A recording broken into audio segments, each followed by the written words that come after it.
Hello, everybody. I am BearatheBard, and I'm going to be hosting a one shot with these lovely people today. Um, you starting with let's see, Bardic. You want to take it away? Introduce yourselves. Sure. Hi, I'm Abby or Dat Bardic Charm on TikTok. I will be playing Maple, the fairy druid.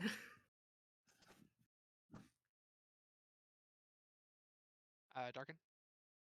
Uh, I am Dark and Rawl, or Calderon is my character, and I will be playing an Ice Wild Magic Sorcerer. Okay, Griff.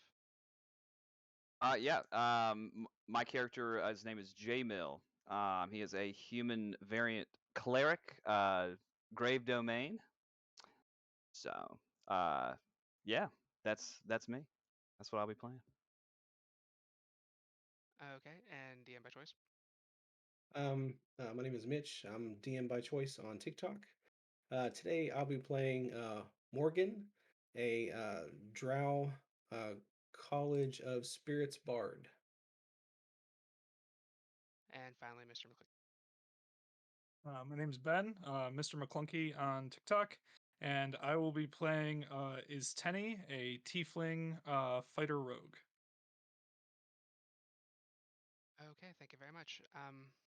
So today we are going to be playing a one shot that takes place in a homebrew setting of Mythlos, world of my creation. If everybody's ready, we'll just dive right in. Okay. So you guys are members of a local guild stationed in the region of Brekna. You have recently received a correspondence to investigate animal attacks in the city of Leifren on the border of the mountains north of Brekna. Your contact is to meet with a halfling named Cade Hilltopple. You don't have many details about the attacks, just that they do appear to be what have been found savage animal assaults on people, a lot of open claw wounds, bite marks, things on that line. But there are a handful of people that have just gone missing altogether. Your task is to investigate this, and if you can find and resolve the issue, there will be a bonus at the end of upon completion. So after a long cold ride heading into the northern regions of Pregna, you do finally come across the city. It's a small hamlet. People that you can see moving about are very cautious. They seem to be kind of constantly looking over their shoulder. They see you coming into the town and give you a very clear path and try to stay out of your way as much as possible. They do seem rather timid. And as you move in, people are kind of retreating into their homes or establishments. It looks like it's a very small town. It'd only take you like a few minutes to get from one side to the other if need be. There's a few little places for people to stay at. There's a little inn that not exactly the finest establishment, but there's an inn, there's a townhouse, and then people's individual homes. And I will open it up to you. Looking around at the people in the town, do they seem to be nervous or scared of like us in particular, or is everybody just jittery? Mostly jittery. They are skeptical of you simply because they just don't know you, and considering everything that they're dealing with, they're just kind of giving you plenty of space to operate in as they're trying to hurriedly get back into their homes. About this time, it's overcast. It's probably reaching not quite evening, but later in the day. I'd say like maybe 5, 6 o'clock. Just kind of looked to everybody and, it's quite the welcome. Yeah, you think they'd be a little happy to see us, take care of whatever the problem is, yeah? Apparently, whatever happened outside of this town has them a little frightened. Well, come on, they can't be frightened to this face. They just don't I know should you. have worn my "Here to Fix Stuff" sign. Oh, Well, maybe we should find someone to talk to, someone who's willing to talk to us. Bear, did you say where we were meeting Cade? Or is he? Do we just know that he's the He contract is your submission? contact in town. We'll go ahead and say that he did invite you to meet him in the townhouse on arrival. Oh, okay. Okay. Well, then I guess we should go to the townhouse. Okay. You make your way there, and you can kind of see that it's This looks like it's probably like a multifunctional building, probably used for religious practice, general education, things along that line. Um, there are a few people that seem to be huddled in here, and you can see there's a very well armed halfling on the far end of the room. He's wearing fine traveler's clothes. He is wearing leather armor. He has a sword on his hilt, a bow on his back, and his hood's brought down. He's got a little scar on his cheek, and he has like a ruffled, dark, short hair. I can't help but think that that's our guy. The other people in the room are kind of watching you as you come in. They seem to be a little less jittery as the people that are outside, but they are still watching you as you approach. kind of lean down. If that's our guy, he's giving off the impression he doesn't actually need our help. Well, it's just the one guy. Maybe he just needs some backup. Who knows? Or to get better. That's fair. Perhaps it's just a facade. That's my thoughts. Well, Okay. I'm not Well. one for words. So I'll let you do the talking. Well, all right then. Walk up towards the gentleman, the halfling at the end. Evening, sir. How are you today? I'm doing very well, thank you for asking. You by chance with the guild? I am, yes. We are, I should rephrase. Very good. My name's Cade, and he reaches out his hand to meet you, or shake yours. Oh, pleasure. And he grabs his hand, and the one thing Kate will notice is that his hand is like ice. You see that he kind of pauses and looks at your hand for a moment, but he doesn't address it. He pulls his hand back. Well, I hope finding the place wasn't too difficult for you. We sent out that request about a month and a half ago. You're not the first people to come try to claim this contract, but hopefully you can help me resolve the situation. Sorry, we're not the first? No, there have been two parties that have come up here since we put that contract out. Did they leave, or are they missing?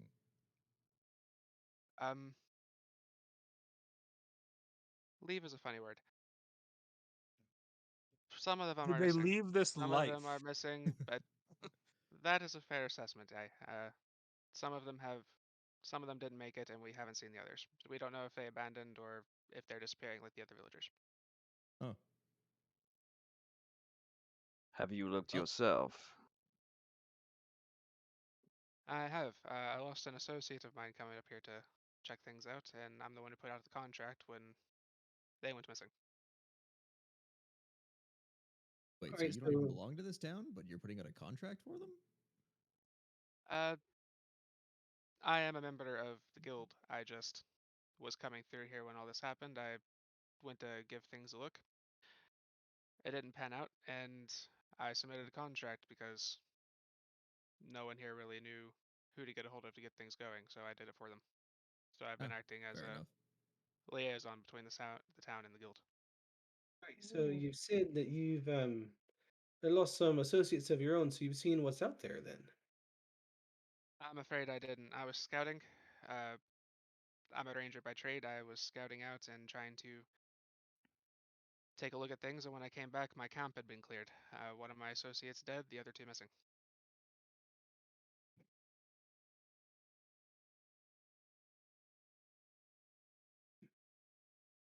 Okay, so no scouting. All right. No one leaves. Oh Well, boy. it'd be All right. Can I great if can you gave us some I can I roll an information we insight check have. to see if there's anything that he's kind of giving away through his expression or anything like that that might Absolutely. be a that is a 23. Okay. You notice that he kind of has like his eye kind of has a little twitch. Um, and he kind of has a tendency to his eyes are constantly shifting between each of you as he speaks. He does seem a little off, but it's hard to discern whether he's lying or something else might be at play, maybe some kind of a psychological effect, but at the very least, he does seem to be acting kind of odd. Cade, you seem a little frightened. I find it hard to believe you don't know what's going on.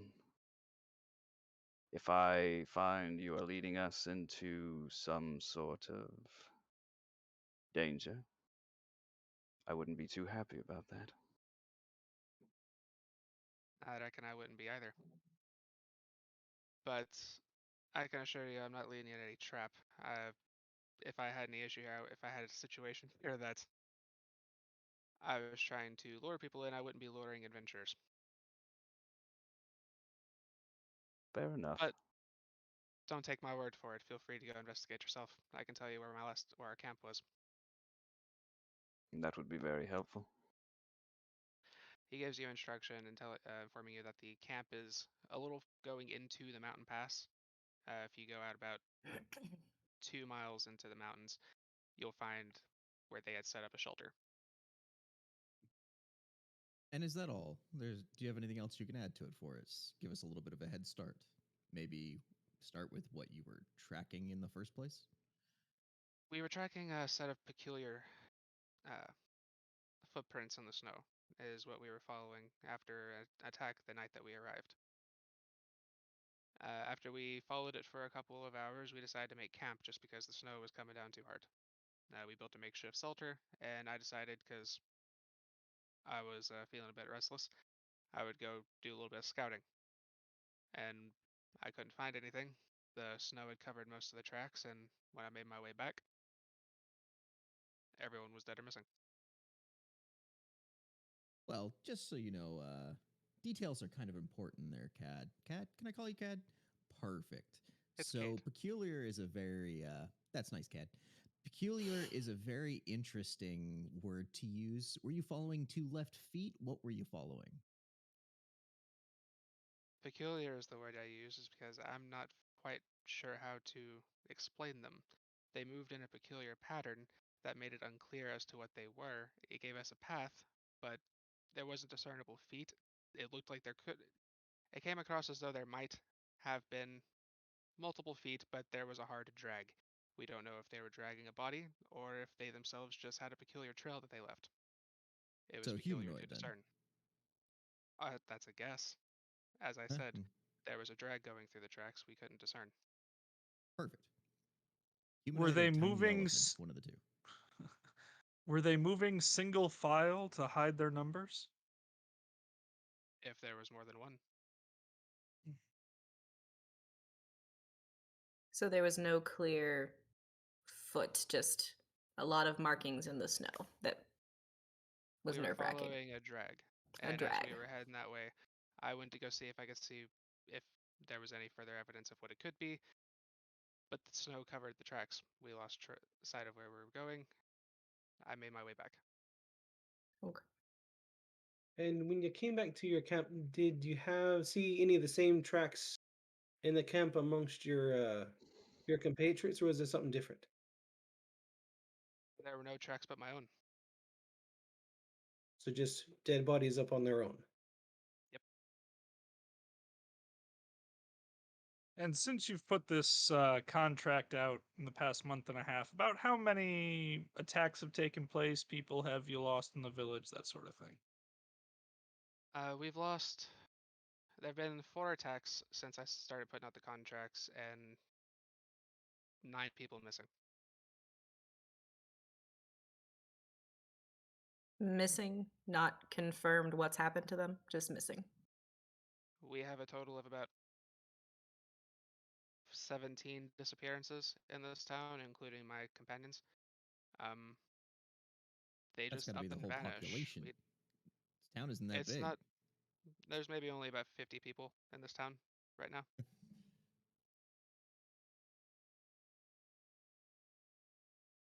Is there anything particularly, I guess, connecting the people? Like all males, children, certain age groups, certain people, certain sides of the village? Any discerning pattern you've noticed? The population of the town is mostly human. They come up here a little over 2 decades ago and settled this area. You have a couple of, like, there's a dwarven family, but it's mostly human. There's not a whole lot of, I guess that would be your pattern, I suppose, if you're looking for just population. Outside of that, they're Orberites. They worship the sun god. Not a very common practice on this side of the ocean, but you find it from time to time. Outside of that, there's nothing particularly, or yeah, there's nothing really jumping out. Just mostly farmers. When it's not a blizzard in this region. No worries. That sounds good. Thank you. Why Does were the you and oh, go ahead. I was say, do the village folk have a guess as to what it is? Is there a crazy story or an old folklore about some crazy beastie?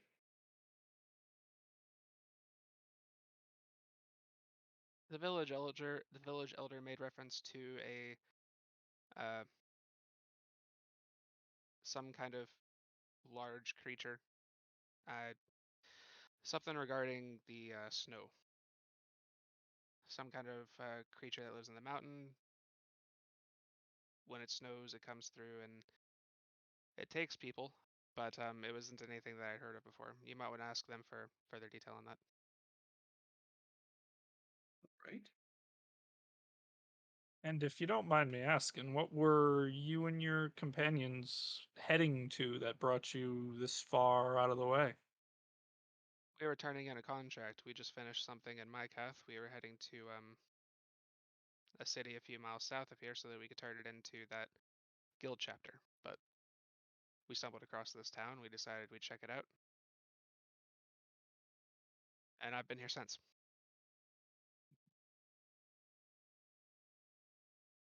Where might we find this village elder, if you know, out of curiosity? Her home is just out. Sorry. Her home is just a mile or so outside of town. It's kind of going toward the mountain pass. Perfect. Thank you. I got course. nothing else. What about you guys? Does she have a name? Yes. Let's see. It is Imelda. Imelda.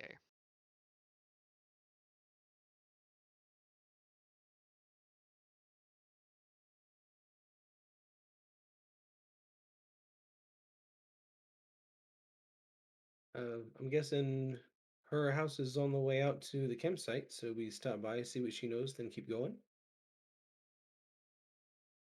Sounds fair to me. Mm-hmm. I'll be here if you find anything. Take care of that eye twitch, Cade. Of course. And he goes back to what he was doing as the conversation dismisses.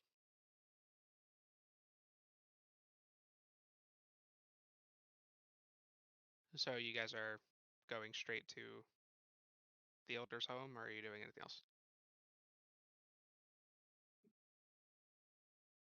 I'm okay with going straight there. You guys, Yeah, I if you don't have think any I've got questions anything to for, do. Yeah. as much as I I want do. to corner some villagers in a random town hall.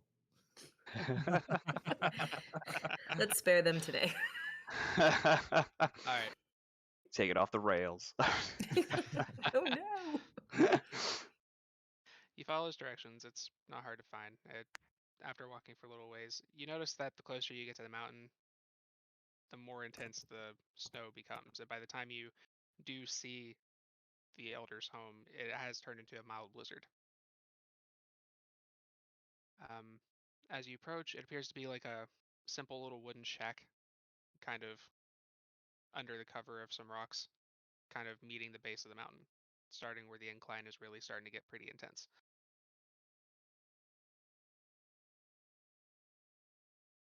Sorry, guys. This blizzard's not me, though. I can't take credit for it. At least it shouldn't bother you too much. It does not. Oh yeah, you're fine. All right. I guess go up and like, is there like a chimney or anything like with a fire going? Like, is there any signs of life in the house? You can see that there are lights on. And yeah, there's kind of like there's a chimney coming out of the top with smoke billowing. All right. Well, let's go see what Miss Imelda has to say. I'll bring up the rear this time. All right. Fair enough. Go up and I'm also gonna hang back. Just take the bow out, just down, but looking around. All right. all right. Go up and knock. You make your way over to the door and you give it a knock. After a few moments, it kind of begins to creak open, and you see this kind of older human woman wearing some not very fancy robes, kind of uh, I don't want to say ragged, but simple clothing. Um, kind of braided it back toward a bun, kind of silver grayish hair. Um, she opens the door and looks at your party for a moment. It's, And how can I help you? yes. I take it you're Miss Imelda, yeah? That I am. All right. Yeah, pleasure to meet you. I'm Morgan. These are my friends. We're here to investigate the a series of attacks, disappearances, whatever be plaguing your village here. Was stopping by to see what you could possibly tell us, or any guesses, assumptions, old tales. Where I'm always down for a good story.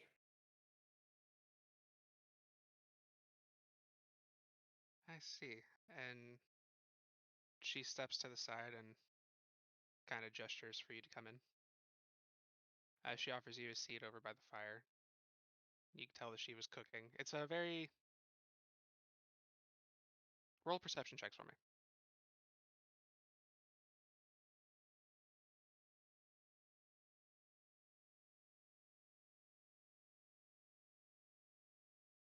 I got a 11. 23.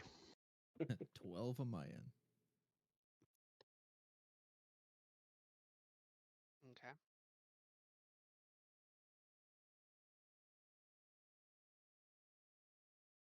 Okay, so anyone who got the higher than the 15 mark. You notice that this place has a lot of weird kind of items kind of hanging about. There's some like effigies placed in certain areas that you might resemble like maybe like voodoo dolls or things along that line, or altars for little places of worship. But they do not match what you understand of Orberites, which are very they would typically have like an altar with like a little sigil with the sun, things like that. This is very different than what you would normally encounter with an Orberite. Probably fair to assume that she is not of the similar practice to the people in town. Um, she appears to be cooking a stew, which she will then start serving you guys this bowl of stew. So each of you will receive some food before sitting down. I presume you've already spoken with Kate. Yeah, that we have. He's the one who actually sent us your way. Nice enough, fellow. Nice enough.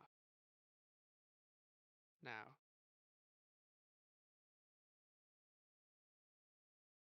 what do you know of giants?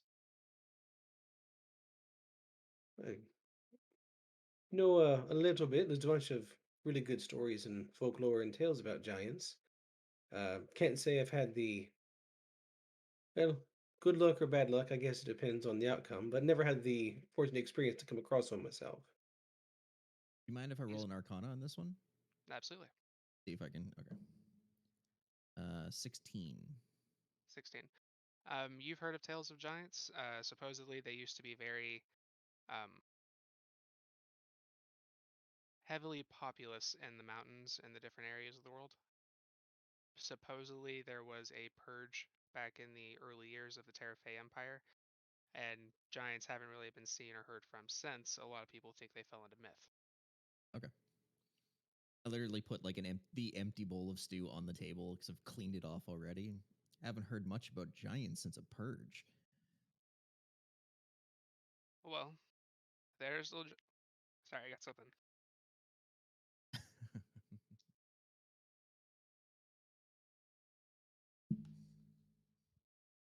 Sorry about that, everybody. You good? Very good. There are still many giants up in these mountains. But what's happening there? When it snows, when we get a blizzard like this, people tend to disappear, and it lasts for months. Continuous blizzard for months. This one's been going on for 2. Well, I mean, that's dangerous enough for people to be walking around in a horrible blizzard, but I don't see the correlation between a blizzard and a giant.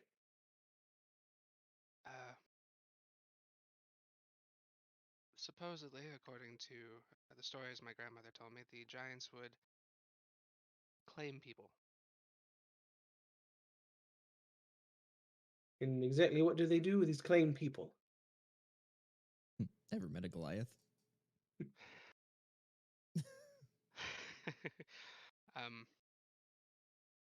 Some say they eat them. Some say they just take them away to live in servitude to the giants, but we can't say for sure. They're mostly stories. But people in this area do believe them quite fiercely. Have you ever seen one of these giants? I myself know. So they don't come close to the village? Not until recently. People have been disappearing close to the within a couple miles of the town, which is much closer than these disappearances would typically be accounted for. And you've had this blizzard going on for 2 months, 2 months, which is obviously abnormal. absolutely. And the closer you get to the mountain, the worse it is. I was going to say it's going to get worse closer to the center.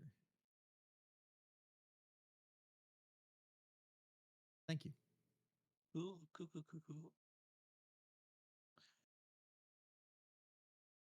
She kind of turns around and she opens up this little chest. If you do decide to go into the mountain, you will need these more than like. And she pulls out these rings. She hands you each one. And as soon as you put one on, you feel immediately warmed. Not as though less that you are warmed by the ring as much as you are no longer being affected by the cold surrounding. Just hold up my hand with the ring of warmth on it already. Got one. Thanks.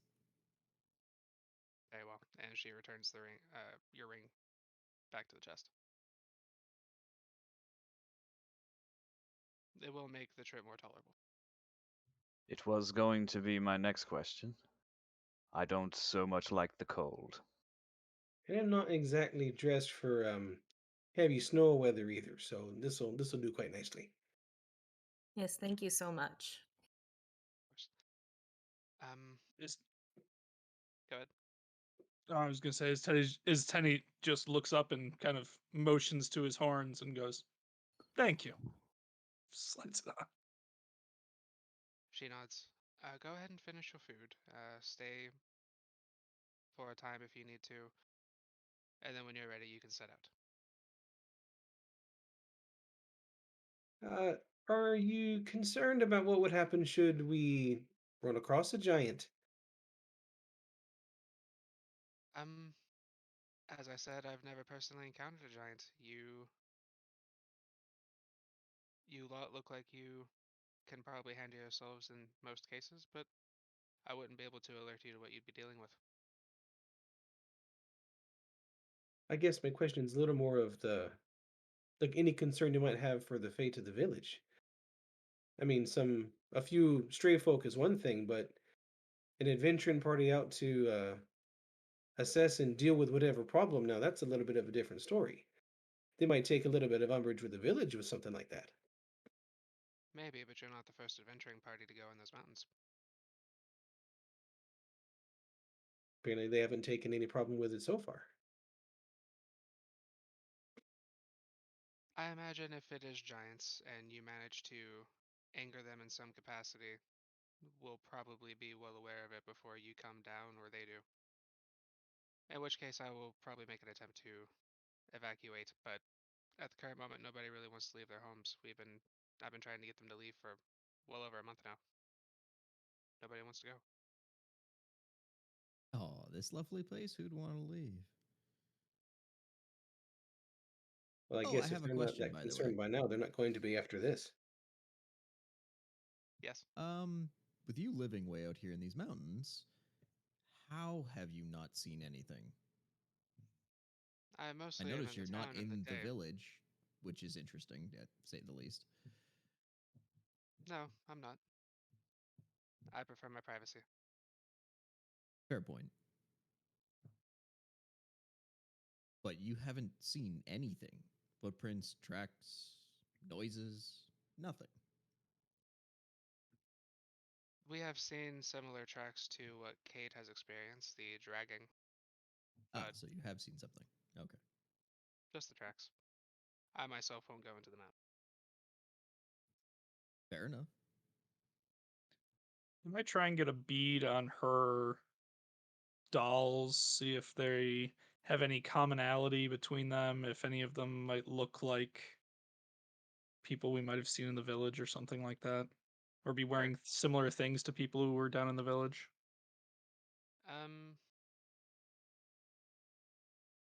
Yeah, give me a perception or insight, whichever you choose. Whatever's higher. 21. 21. As you're kind of looking about, you kind of focus in on the dolls, and they do seem to, like, they don't just look like random dolls. They do seem very specifically detailed. Mostly seem to be of like you don't see a lot of pointed ears or anything on that line. However, you do see one that slightly resembles Cade.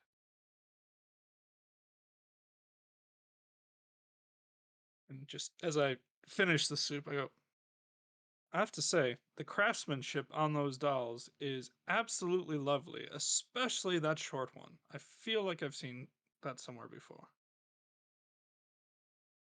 Kind of chuckle softly. Those are a little hobby of mine. I like to make toys for children, the children in the village. That one of the children seemed to take a liking to Cade. That's where I've seen it before. Of course. It's a spitting image of him. Very well done. Thank you kindly.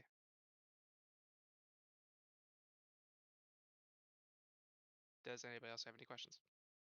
Yeah, J-Mill's been looking at these dolls like the whole time. I don't think he's really paid attention to the conversation too much. It seems out of practice, someone of your faith would be partaking in crafting such toys. My faith?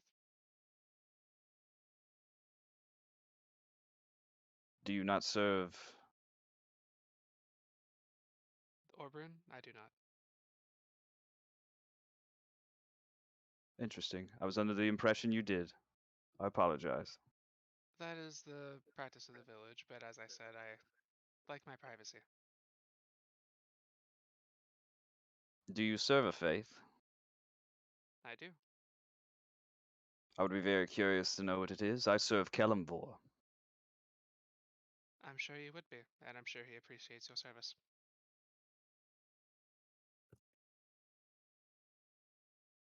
As I stated, I appreciate my privacy. Just for the hell of it, J-Mill's gonna cast Eyes of the Grave. Eyes of the Grave.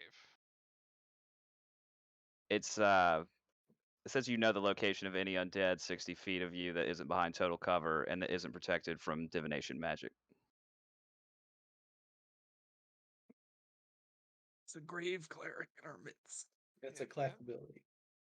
Good stuff. Okay. Does it alert you to? Does it alert you if there is a divination or a ward? It says 60 feet of you that isn't behind total cover and that isn't protected by divination magic. So I would assume if there is divination, I wouldn't be able to notice. Okay then. You do not detect any undead.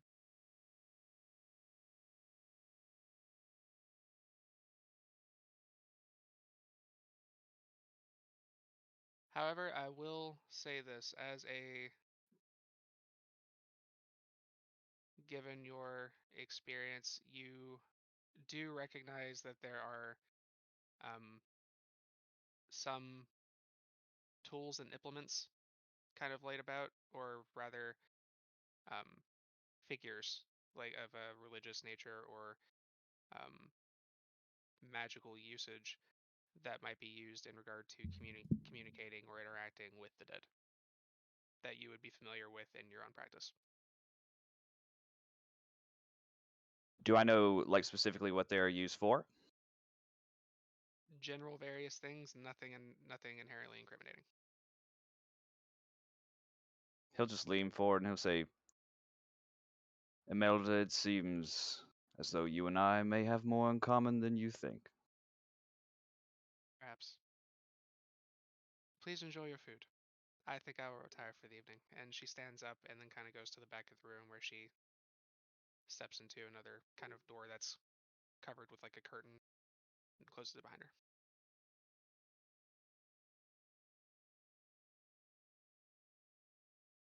Does Well, anybody else now I'm wish done eating. What do you guys want to do? Okay. I will Um, remain, Jamil will remain quiet for now. To get these things to the rings to work, do we just need to put them on, or do we need to sit with them for a minute? Um,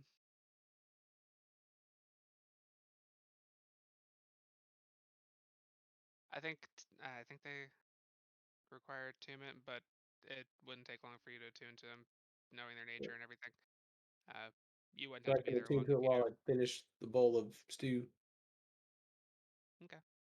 Okay. Is it Uh, just me, or does everyone who seems to be helping us on this also seem like they want us dead in some way, shape, or form? Well, that's definitely the feeling I'm getting. I go back to find where there's more stew and kind of fill up my bowl. Yeah, it does feel like a bit of a setup, yeah. I agree. There's something more than sketchy about. Well, I don't know about you guys, but the last time I made toys for a kid, which was never, by the way, I actually gave them to the kids. Yeah, that struck me as a Yeah. little odd. Bear, do we get the sense that we might be overheard? Or, I mean, I would assume this isn't too large of a home, or, it or is not a is very there some large sort home. of privacy? Okay. It is not a very large home, and as I explained, the door is only covered with a like a Yeah. sheet or like a thin like curtain kind of situation. I Jamil told will her on this being remain quiet. intentionally loud.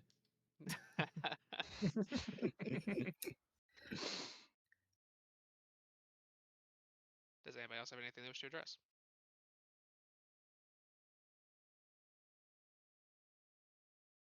All right, show of hands. How many people had stew? Oh, I did not eat it. Right. Okay. So as you are done, as you finish what you're doing and everything, uh, we'll be setting out. I'm actually not sure. What are we doing, party? Yeah, I kind of think we at least might want to check out the spot where that last group was attacked. It could very Yeah. well be a trap, but the best way to figure out how a trap works is to spring it. And it's like the only other lead we have at the moment. Fair logic, but when we get there, you're stepping in it. I'll fly on it. I'll fly over it. Check it out. Okay. So you make your way over there. It takes a little while to get there. Like you said, it was a couple miles into the mountain pass, and the further and further you get through here, the just more intense the snow is getting. Now, you don't feel the effects of the cold. You're fine in that regard. However, the heavy wind, the snow itself, that is still weighing you in some capacity. But after a while, you do see the outline of a little makeshift shelter, kind of set underneath some trees and under a little rock path. As you make your way over there, it just kind of looks like they stuck up like a little wooden shelter, use some foliage to kind of keep the snow off them in some shape, form, or fashion. There was a couple like little sleeping bags that are set up there, about 4 total. A lot of it is buried in snow, and the snow is probably coming up about to your knee at this point. You're having to like drag through the snow as you walk. You don't see any tracks nearby. What do you want to do? Before we get too close to this thing, Mhm. J-Mill wanted to wait till we exited her home, Okay. but there were things that I sensed in Imelda's home that worry me. There seem to be tools that I'm common with in my practice and my faith that are used on the dead. I didn't sense anything, but it's just strange to me. I would say we proceed with caution. When you say used on the dead, do you mean like in a magical kind of way to bring them back? Or like, what are they used for? Do you know? Barry, you said I didn't know specifics, right? You know that these are used in, they could be used in a variety of ways. You wouldn't know specifically what she was using them for, but that they are very commonly used for communing or interacting with the dead. It would seem that she communicates somehow with the dead. Mm. Well, that's not all that threatening. But You would something be to It's remember. threatening to other surprised. things, but You would be surprised what power lies within death. not really. Well, Wonder I if guess we'll see soon. I know it's there. Bear, I won't be surprised by it. Bear with my 21. Did I get any count of how many dolls there were? In addition to looking at them, would I have picked up how many there were that she had? Yeah, sure. There were 9 dolls. Oh. Yeah, there were 9 dolls, and I'm pretty sure Cade said something about 9 people missing over the month and a half, although Cade wasn't included in that. That can't be a coincidence. Probably not, but if we get back and there's a doll of me, I'm burning it to the ground.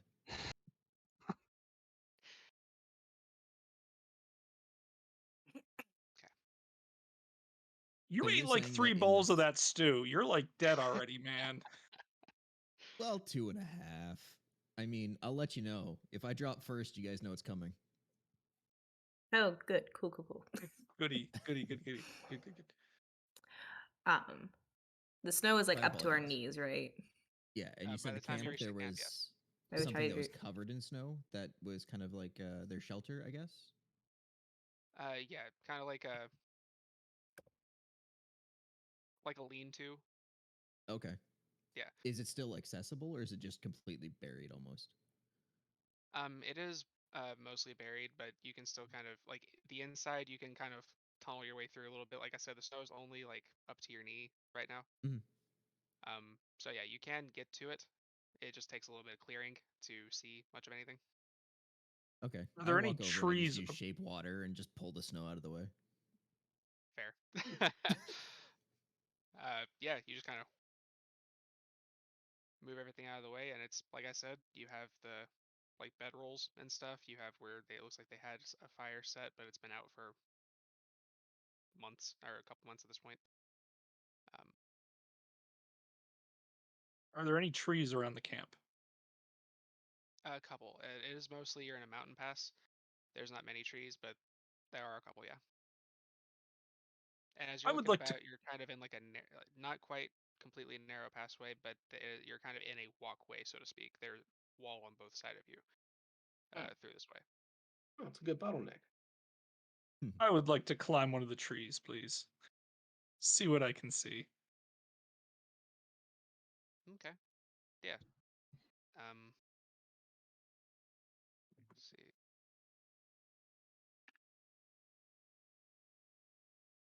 Go ahead and roll an athletics for me. 13? I was hoping he was going to say acrobatics. I saw that face. Difference between a +8 and a +2. 13. Always. 13. You've climbed trees before. It's not like the most difficult thing. It's just covered in snow and ice. So some places that look like you should be able to grab onto are a little slick. But you do kind of clumsily manage to reach the point you're trying to get to after a few moments. And then I'm just going to look around as much as I can through this blizzard to see if there's anything near us. Give me another perception. As he's looking, I'll kind of hold my hands up and goes, "Take your time. We want to do this right the first time." And I will give him guidance. Okay. That's a D4, right? Yeah, D4 to your +D4 to your skill check. Oh, man. So Calderon's kind of like rummaging through some of the stuff and then stands up. Okay, I actually suck at this investigation thing. I'm just here for the people. Can somebody else try coming over here taking a look? I'll join you and kind of see what I have going on. That's a 9 total. A 9 on your perception? Yeah, rolled a 2. The snow is just really hard to see through. Like you're barely getting more than like a few feet out in the distance, and you see a lot of wall kind of just directly along the path. Kind of hard to discern anything from where you're at. Yeah, there's a lot of snow. I'm so glad we Fascinating. brought you with us.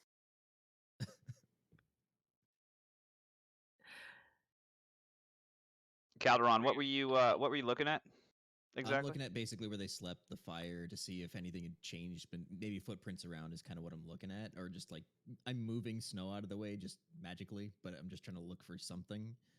However, Yeah, like I said, wanted to see like where they were camped out. investigation is not my strong suit. Okay. So, And Bardic, little what do you help. Um, I actually would like to look around at.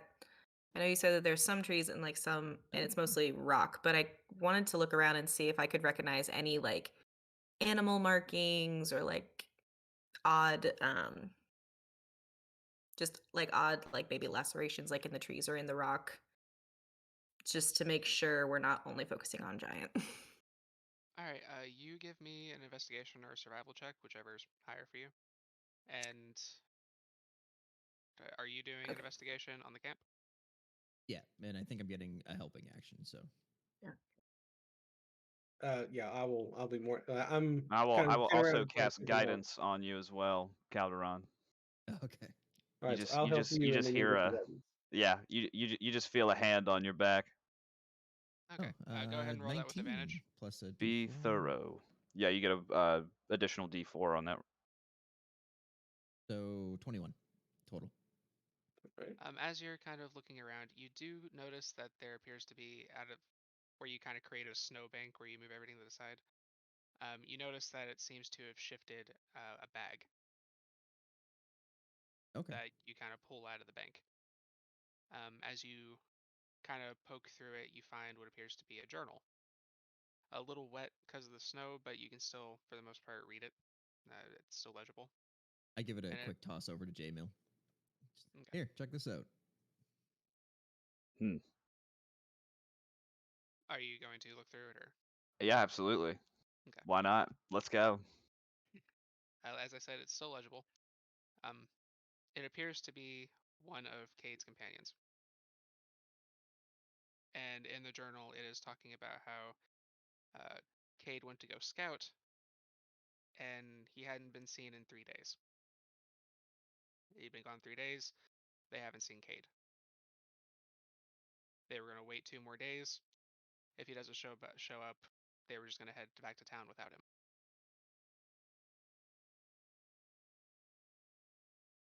Other than that, it's details about the mountain, how peculiar the blizzard is, and how it oddly becomes more intense. Most of the same stuff you've already heard. And then it gets to the point to where the last entry is talking about we'll be leaving in 2 days. It seems Cade was one of those who went missing, according to this. But that doesn't really make sense. We spoke to him right in the village. How is he missing if we know where he is? The dolls. As I said before, the power of death can surprise you, Calderon. Oh, I'm still not surprised. I'm just gonna keep saying it. Maple is. Maple's surprised. She's like, what? Does There's this mean we something have to much go more back foul. and kill him? There's something much more foul at work here than just giants. All right. So where do we want to start? I'm gonna cast Eyes of the Grave again. Eyes of the Grave? Yes. Same thing I did in the Mhm. It's 60 feet. Alright. So when you cast the spell, you are immediately made aware of 6 figures lying under the snow.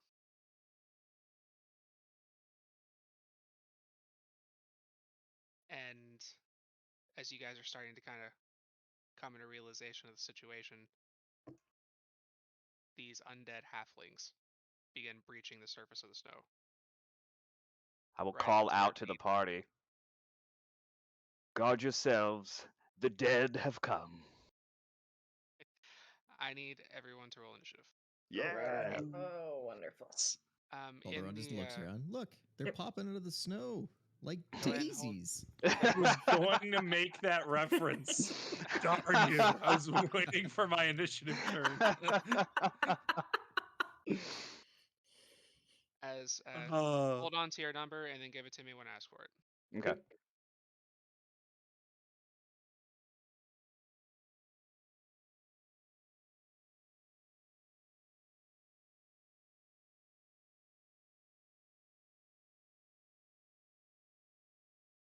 All right. Is Denny? 21. It's at 21. 21. Calderon? At 23. Morgan? 20 even. J-Mill? I got a 13. And Maple? 6. Nice. What was it? Perfect. 6. Beautiful. All right. Hooray. All right. Top of initiative will be Calderon. As you guys are kind of, are you still in the tree? Yes. All right. Cool. Yes. Never came down. That's great. You're in a tree. I have the high ground. 3 of you are kind of in camp, and you were investigating for animal like carvings, things like that. Which, what was your role on that?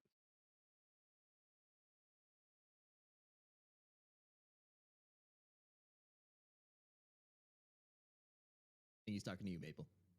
Oh, Sorry. I'm sorry. It was my roll on the initiative. It was 7, but I have a -1. So No, I asked you to roll survival or. I'm sorry. I'm so You're sorry. fine. I got a 14 on that. 14. You did Mhm. find that in some of the trees there were like very deep, large scratches, but there's only Okay. there are like 5 in each tree. Mhm. However, these are the the carvings are too long and deep to be these undead. Okay. Okay. Top of initiative, Calderon. All right. So top of the initiative, I'm actually going to cast Dancing Lights and just make the 4 points surrounding us essentially, and give us and light up the area so everybody can see clearly what's going on. Okay. But stay where I am currently, and that'll be my first turn. All right. Next is this Tenny. Bonus action, hide in the tree. Hopefully they haven't seen me. Go ahead and roll a stealth check for me. 22.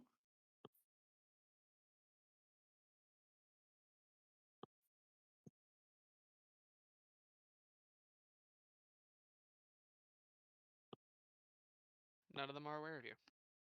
Awesome. Are there any that are directly next to that popped out of the snow directly next to any of the party? Yeah. They kind of all popped out. 2 of them kind of popped up over next to Bardic. 3 of them popped up over closer to where your other 3 companions are, and 1 is underneath you, under the tree. Okay. Then I will target the 2 by Bardic, since action economy. So first one over there is a 28 to hit with a longbow. 28 hits. So that is 1d8 sneak attack. Ooh. So that's 11 plus 15 damage on that one. 15. Okay. And then if it's still up, I will shoot it again. It is still standing. That's a 30 to hit. That absolutely hits. That's 13 damage. And I will also on that second hit. No, I'm just gonna that'll be it. It's my turn. Okay. That will make it the turn of the zombie that you shot. And that was okay. It is going to attack the nearest player.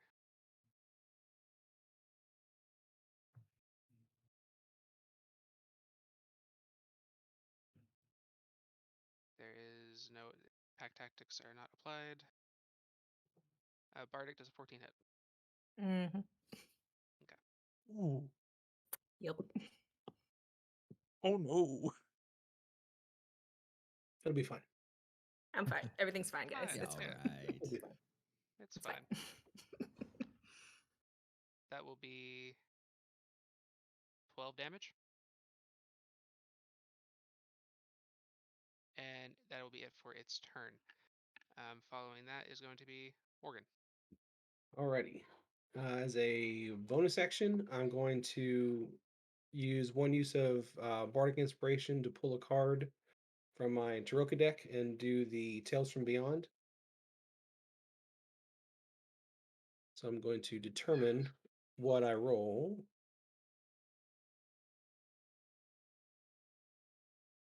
All right. 8 gives me Tale of the Phantom.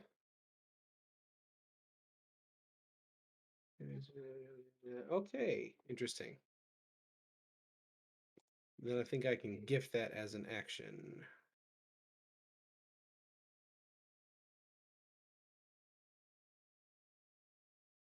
Um.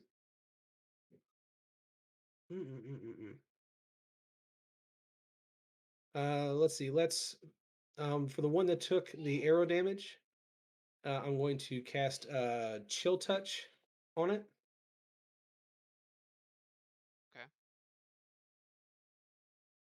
Okay. 19 to hit. That hits.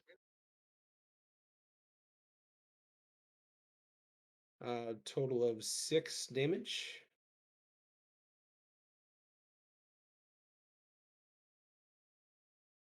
All right.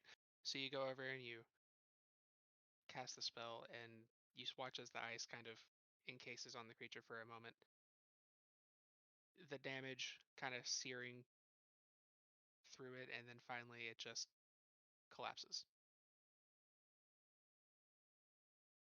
Right, I look around and go, right, one down. Is there anything else you wish to achieve, or? No. All right, that makes it another one. This one will come for Calderin. And because it is adjacent to another one, the pack tactics apply. All right. Does a 21 hit? Yep.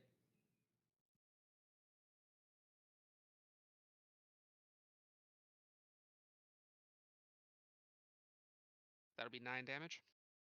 What kind of damage? Just slashing damage. Seems to be holding a longsword. Okay. And that'll be it for its attack. J-Mill, you're up.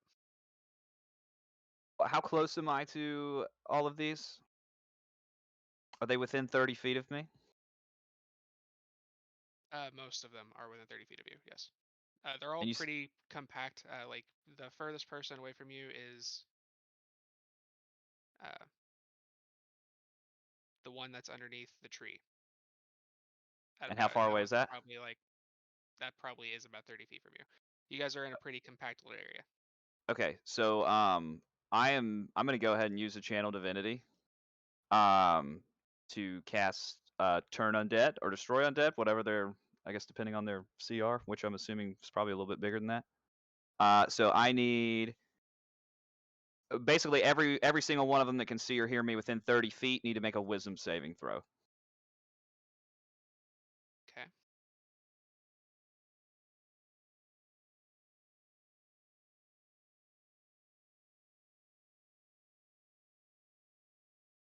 And what's the success? My DC is 18. Ooh. Hmm.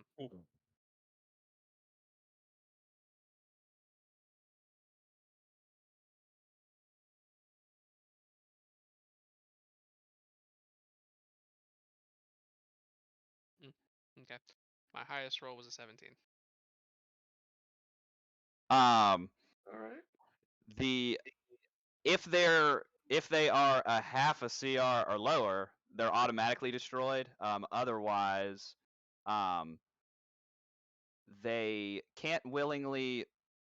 So a turn creature must spend its turn trying to move as far away from you as it can, and it can't willingly move to a space within 30 feet of you. Right. And they can't take reactions either.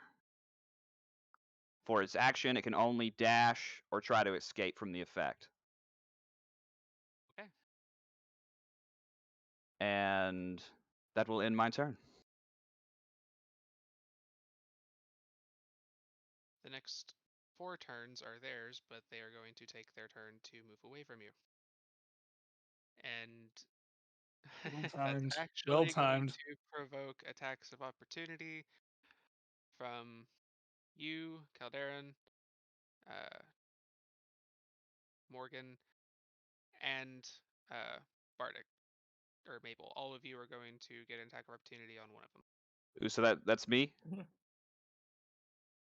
Pardon? You said I get an attack of opportunity? Pretty much everyone except for, yes. Okay, I have Warcaster, so I'm going to cast Sacred Flame. Nice. Okay. And which means that they need to do a dexterity saving throw.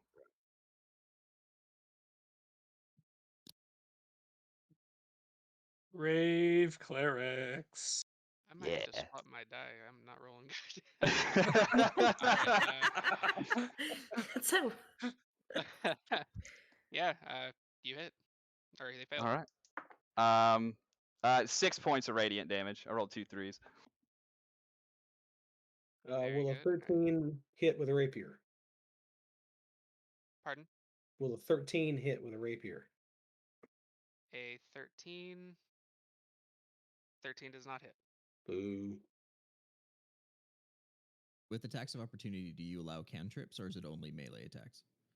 Unless you have Warcaster, it's then melee attacks. I'm not going to worry about it. Okay. And Maple? Unless you want me to slap it in the back of the head lightly. let's see. I'm going to I'm going to try and use my dagger on the closest one that was to me. And now I'm not not finding the information for that.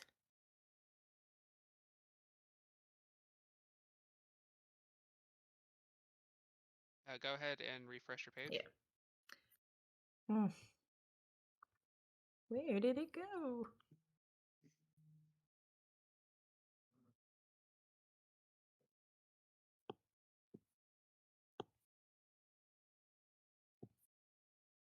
It was on your sheet. It Ah, just doesn't there. look like. Yeah. Yeah, I see it now. Okay. Yeah. Go ahead and roll a hit.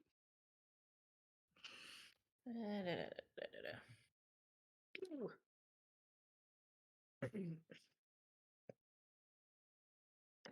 Does a 6 hit? Okay. You go to strike at it with a dagger, but in its attempt to flee, it just kind of it barely gets out of your reach as it takes off a little more northward into the mountain pass, which These are seems to be the bad direction dice. most of them are going.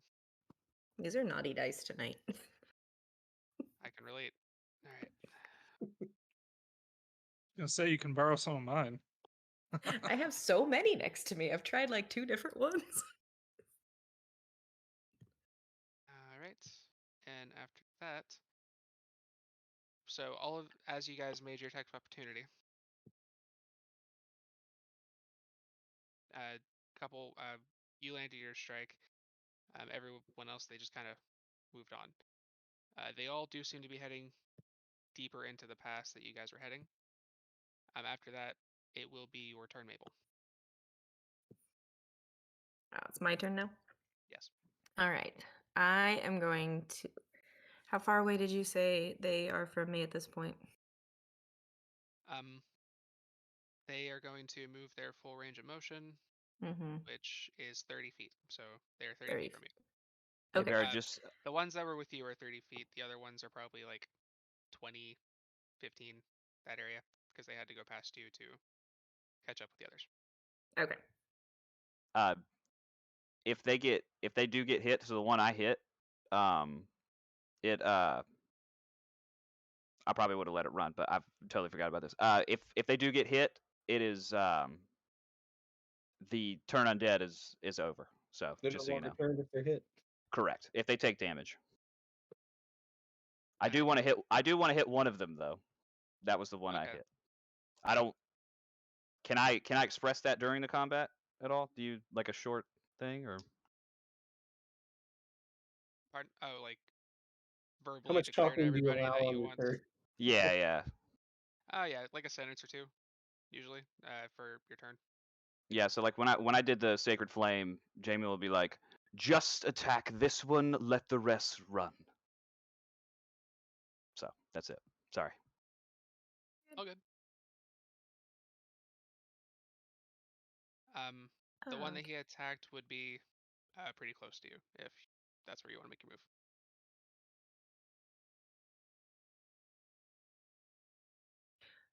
move. Okie dokie. So I am going to use Thorn Whip on whichever one is closest to me. So whoever's within 30 feet at least. The one I Okay. hit.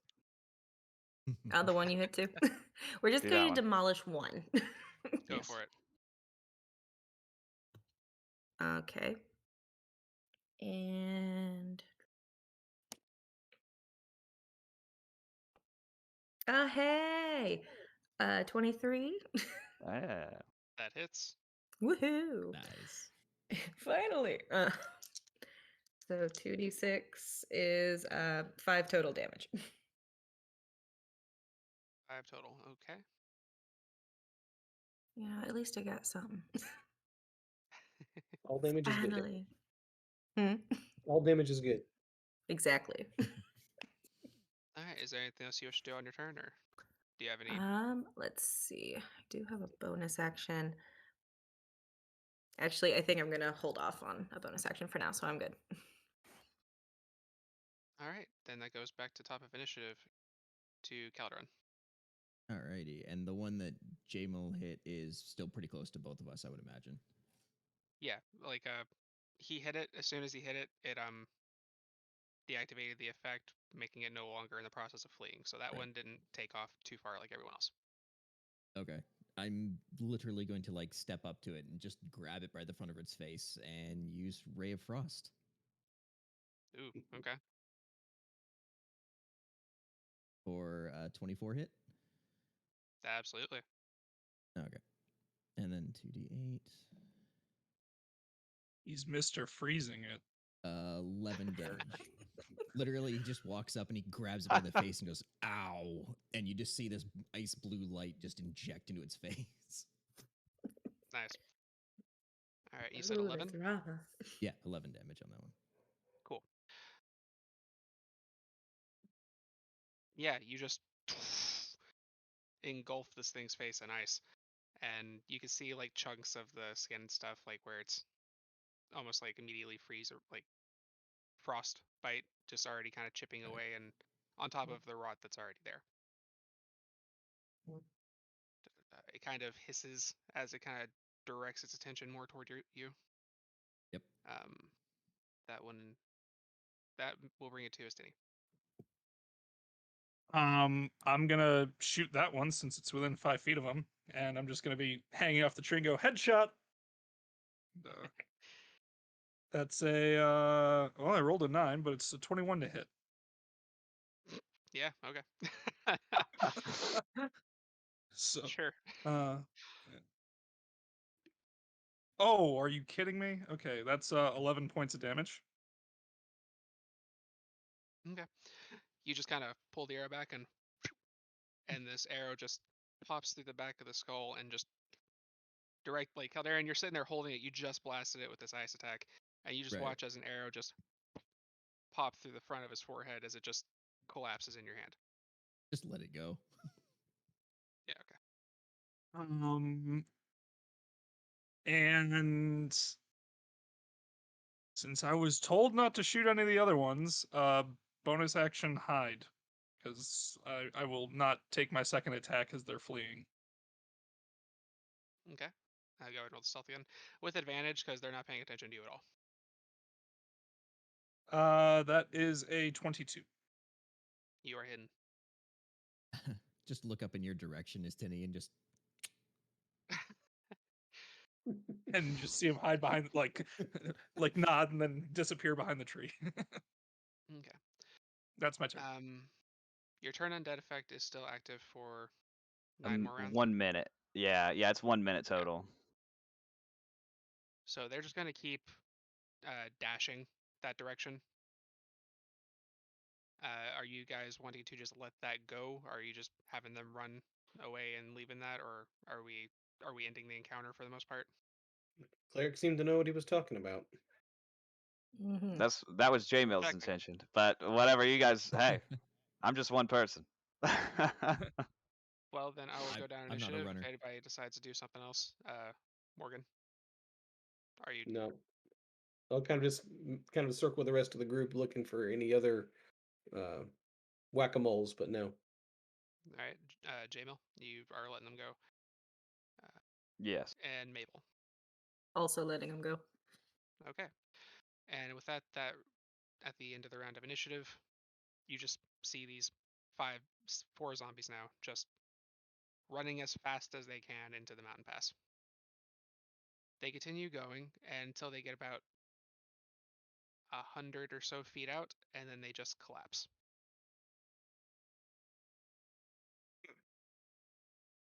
Interesting. Hmm.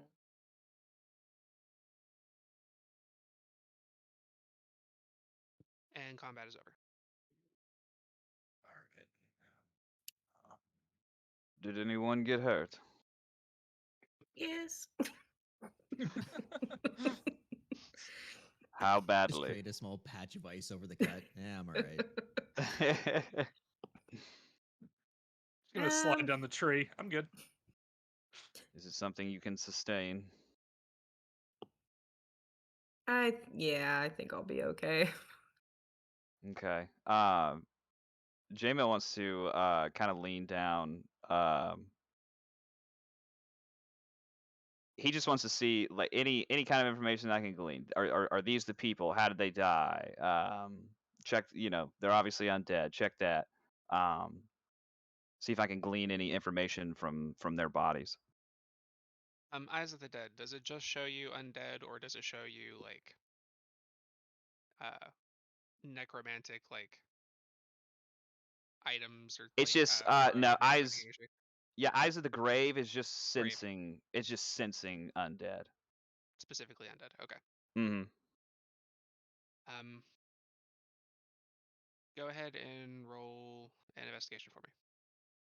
As he's looking the body over, I'll lean down and go, I may not believe in the same God that you do, but I believe in you. You got this. And I'll give him Would guidance.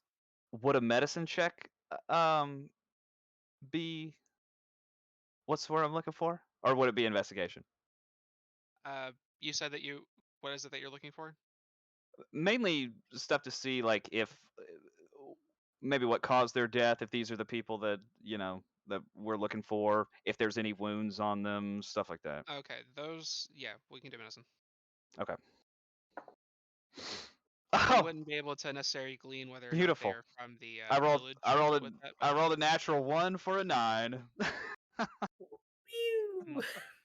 Um, yeah, it is. You can't really tell how they died. Considering the wounds that this has received from your party at this point, it's hard to separate previous injury from what you are now seeing.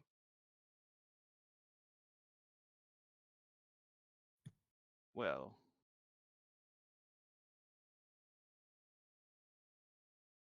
I'd say we investigate a little further, see if we can't find something else.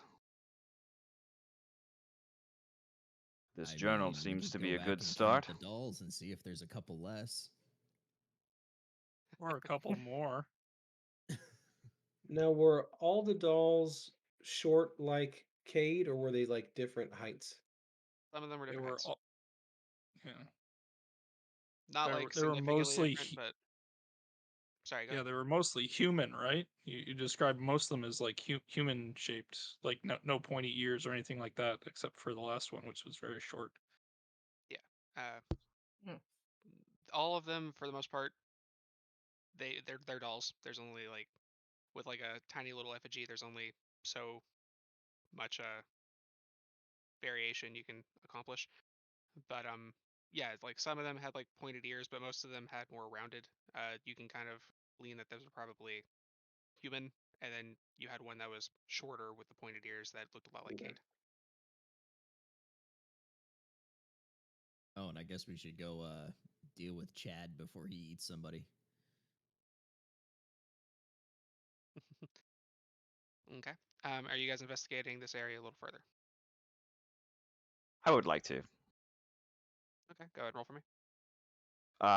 Do you want me to do what specifically? What are you looking for? What is the intent of So your action?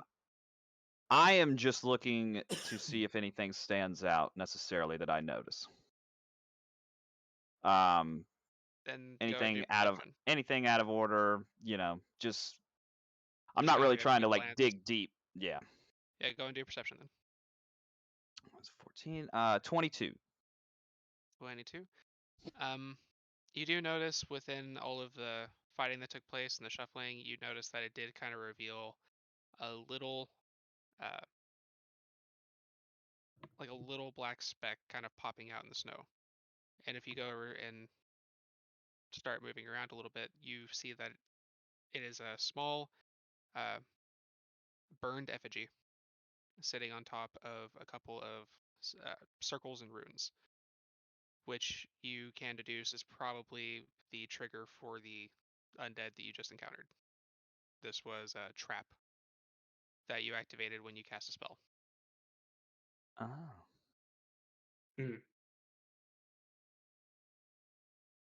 I'm gonna slide down the tree. Would you like me to make acrobatics or athletics to do that? Climb down the tree, that wouldn't be much of an issue. You're Okay. fine. And I'm gonna motion to Maple, and I'm gonna walk out toward where they all ran to and then dropped. and I'm just gonna like walk up very cautiously, bow ready, but I want to investigate that area, see if there was anything, see what if I can discern what might have caused them to drop at that point in time. Roll an investigation. Investigation. 14. Okay.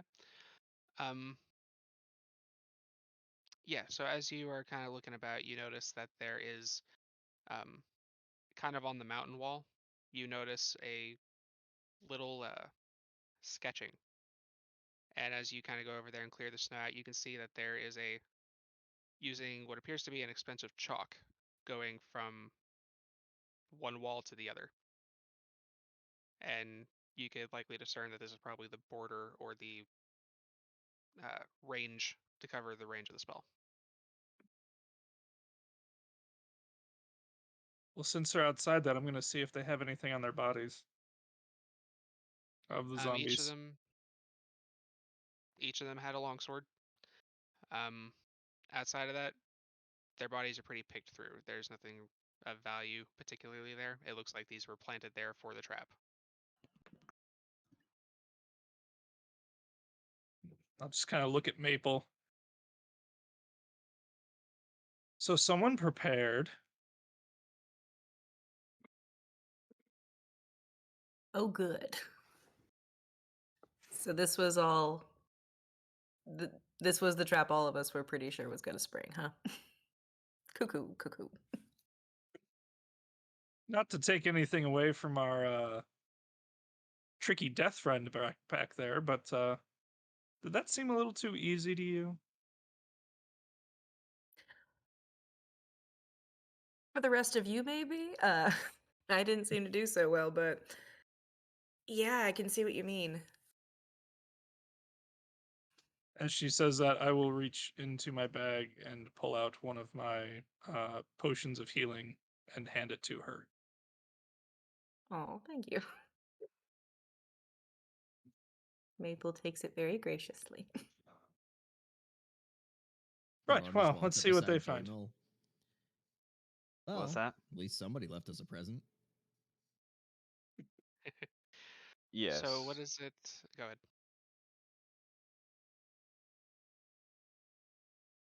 Well, I noticed Cade acting strangely, a little twitch in his eyes. Ah, If Imelda is somehow controlling him and he's an undead,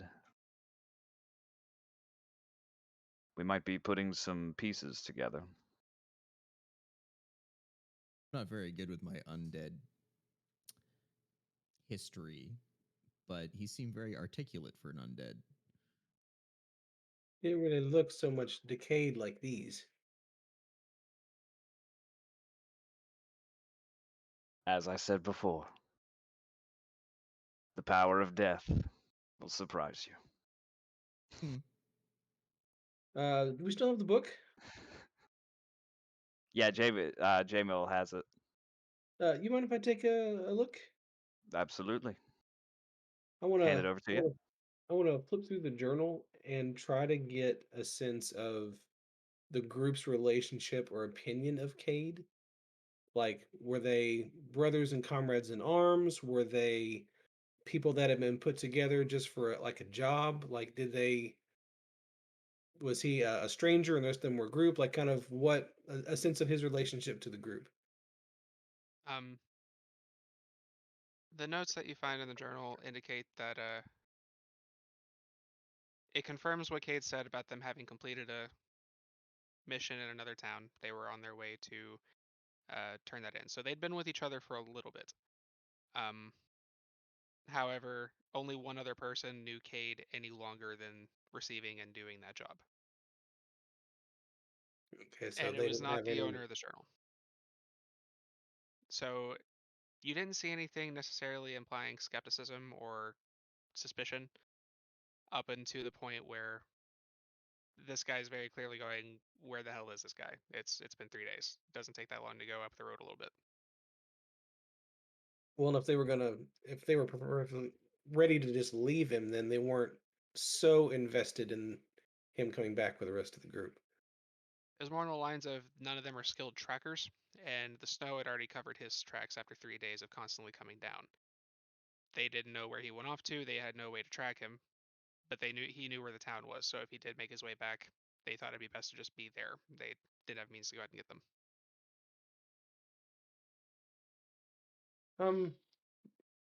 For any of you guys who do any kind of track or spend time in the woods, is it kind of customary for you to disappear for a couple of days like that, or kind of think that he would stay closer to his group, maybe? I mean, I'm not the best example because I would disappear for like years at a time, but I didn't have a group. It just feels a little fishy to me that he would just kind of disappear, and then by the time he comes back, they're all slayed out and dead. Wait, that's the part you find fishy, not the creepy little doll we saw in the old lady's house? I mean, he's got to have some kind of connection there, but whether he, I just get the sense that somehow he set him up. Oh, probably. Or So someone this else point- did. At this So I point, we're- don't it's trust that Imelda woman. Oh yeah, Don't know I've if got it's 10 one of gold hers since it's the either. old lady.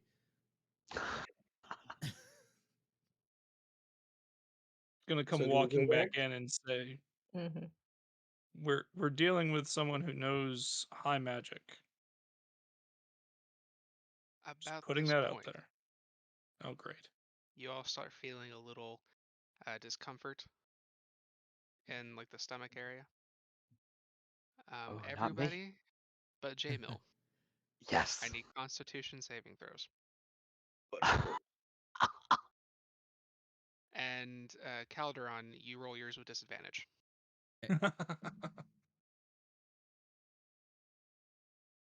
Oh no. Oh, that's not good. 15, 22. Okay. What everybody else get? 7. 8. I see your 7 and raise you a 1.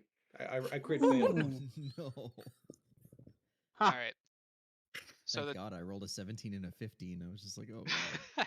You had the Calderon, most. you feel a little weird for a moment, but you kind of shake it off. But it's definitely unnatural, and that's something that you've encountered before. The three of you, suddenly you are just incapable of moving. Almost frozen, completely still where you stand. You are fully aware of your surroundings. You can feel everything, hear everything, see everything within your line of sight. But you cannot move. You cannot speak. You can only breathe. Just immediately look at J-Mill. The soup was off, just to warn you. I should have So we're said the something. paralyzed condition, I'm guessing is what it technically is. Probably. Yes, it's the paralyzed condition. Cool. Cool. Hold on. J-Mill, Around, with your everybody. 18 passive perception, you do immediately spot that they immediately just kind of deadpan and just stop moving. Let me check something real quick. Well, I'm pretty used to magic screwing with me, so maybe I just have a higher constitution. Walk up and It's all three kinda of them. poke is Tenny in the head a little bit. Hey. Yeah, it's all three of them. Yeah. You just see my Mm. eyes turn toward you, but the rest of my body doesn't move. It seems you're frozen. I will walk up to the first person. I guess the person that's closest to me. I will lay a hand on their shoulder and cast Lesser Restoration. Okay. The first person close to you? Yes. That would likely be... Yeah, Morgan. So he goes over and he casts the spell, and it takes a moment, but you do start feeling again. Everything starts... I get control of my faculties again. Yes. Ah, I think there's something wrong with the stew. Welcome back. Um, Well, I can cast this a couple more times. well, Will take up some of my they're not power. looking so hot.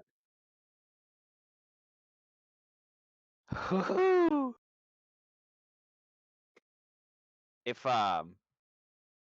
if we wait just a bit, does anything happen? Or I mean, they're just still, not moving, nothing. How long are you wanting to wait to test your experiment? Like a minute A minute? at the most. Okay. You guys see that he frees Morgan, and then just kind of turns and like starts examining, just watching you guys for a minute. Like, they can still like they're completely aware. They are completely Like they're aware. not like Like, frozen. Like I'm explaining to him, oh, uh, gotcha. having come out of it. Like they're completely aware of what's going on. So if you at least tell them what you're doing, thinking about investigating, I'm sure that would make them feel a little better. I'm trying to see if the effects have a time limit, or if they're extended, Or if they get worse. or if they get worse. You see his Tenny's middle finger just twitching, trying to move. Just trying to smirk real hard. So nothing changes after that minute, Vera. After a minute, nothing changes. I will cast Lesser Restoration on the both of them, using up all my second level spell slots. I will say, everybody go ahead and roll a perception, except for the two paralyzed, because you have you'll do it with disadvantage. But go ahead and roll a perception check for me. All of us at disadvantage, or just the one? Just the two Everybody? that are Okay. paralyzed. Us to Oh, one. that was an Oh, awful roll. I got a 12. Yeah, 11. 21. 14 sorry, for a 10. Straight paralyzed 10. person. Ain't bad. Hey. 4. Why? Those of you who got 15 and above. And if you're, hang on a second.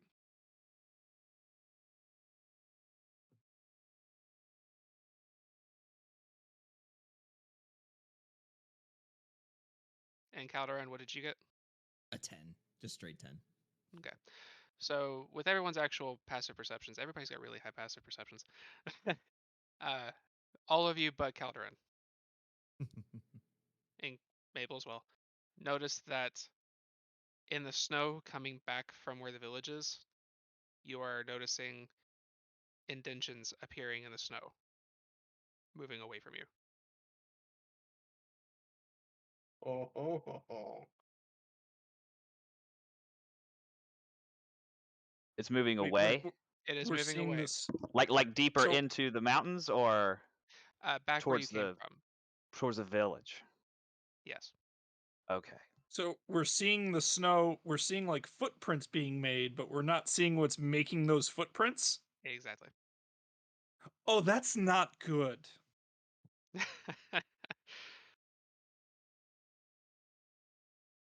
Cool.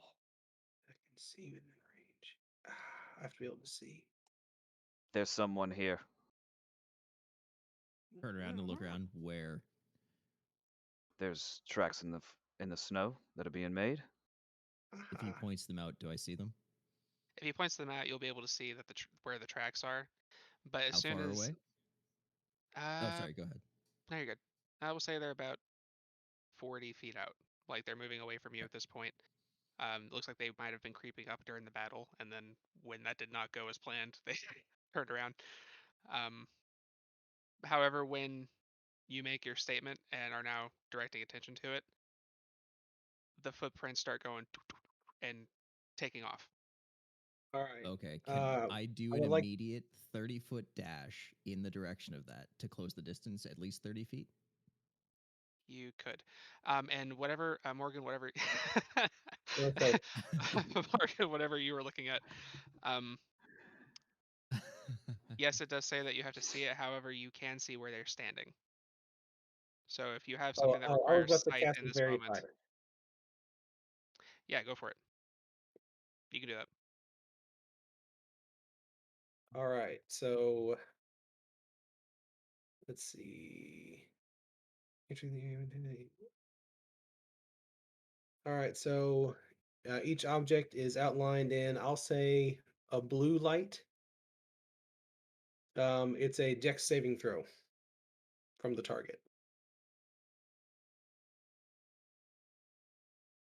DC. Oh, 18. Oh, you have a high DC too? Okay, yeah. You cast this spell. This kind of blue energy emits from you, and then finally catches onto a shape. You cannot discern any features other than the outline of what it is, but it does appear to be the shape of a humanoid. Um, kind of small, not small, but smaller than probably you guys in general. And it is now sprinting back where it came from. And what are you doing, Caldron?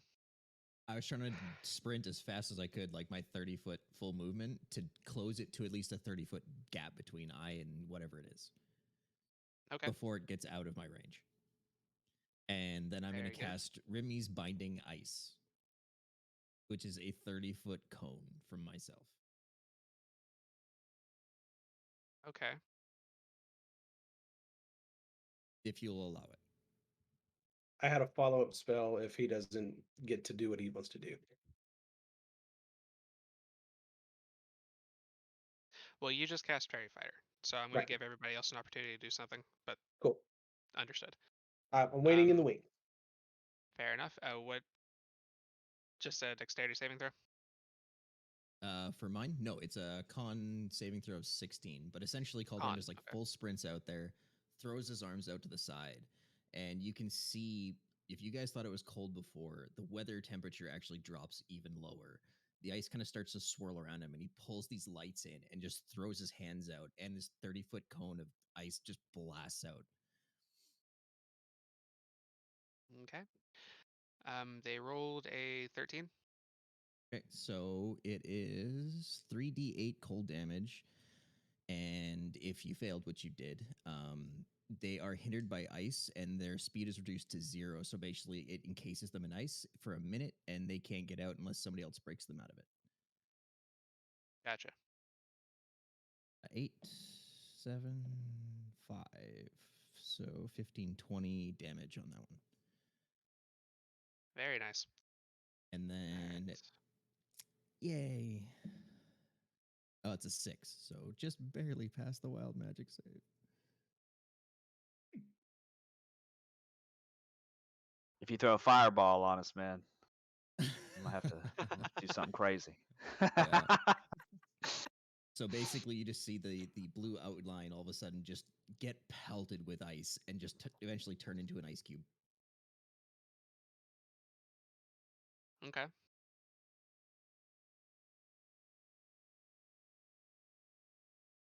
Yeah, you just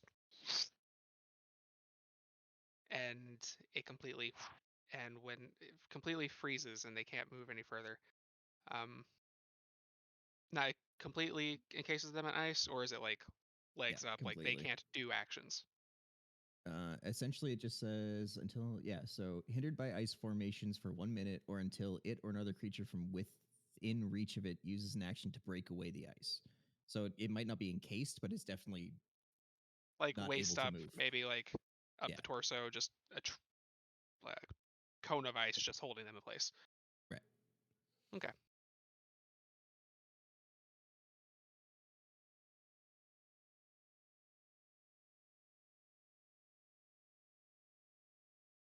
All right. Um, is Tanny, you're paralyzed? Morgan, gonna wait till the end of turn. J-Mill, what are you doing? I'm just watching this, and I am going to like move forward as far as I can. Okay.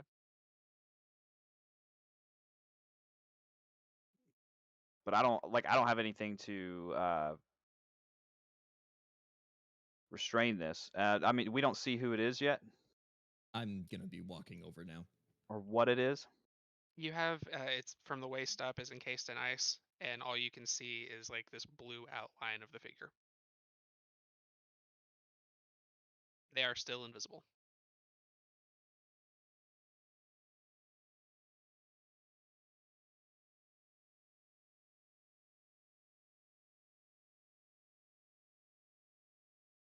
I'll say that I will. You'll see J-Mill kind of reach up and hold his amulet, which is it's like it's like a skeletal hand holding scales, just like encased in gold. That thing's gonna glow a little bit, and I'm going to. He's gonna use another one of his channel divinities to harness divine power, and I'll gain a level 2 spell slot back as I walk forward as far as I can. Okay. After that would be Maple, but still paralyzed. Oh, I didn't get that off?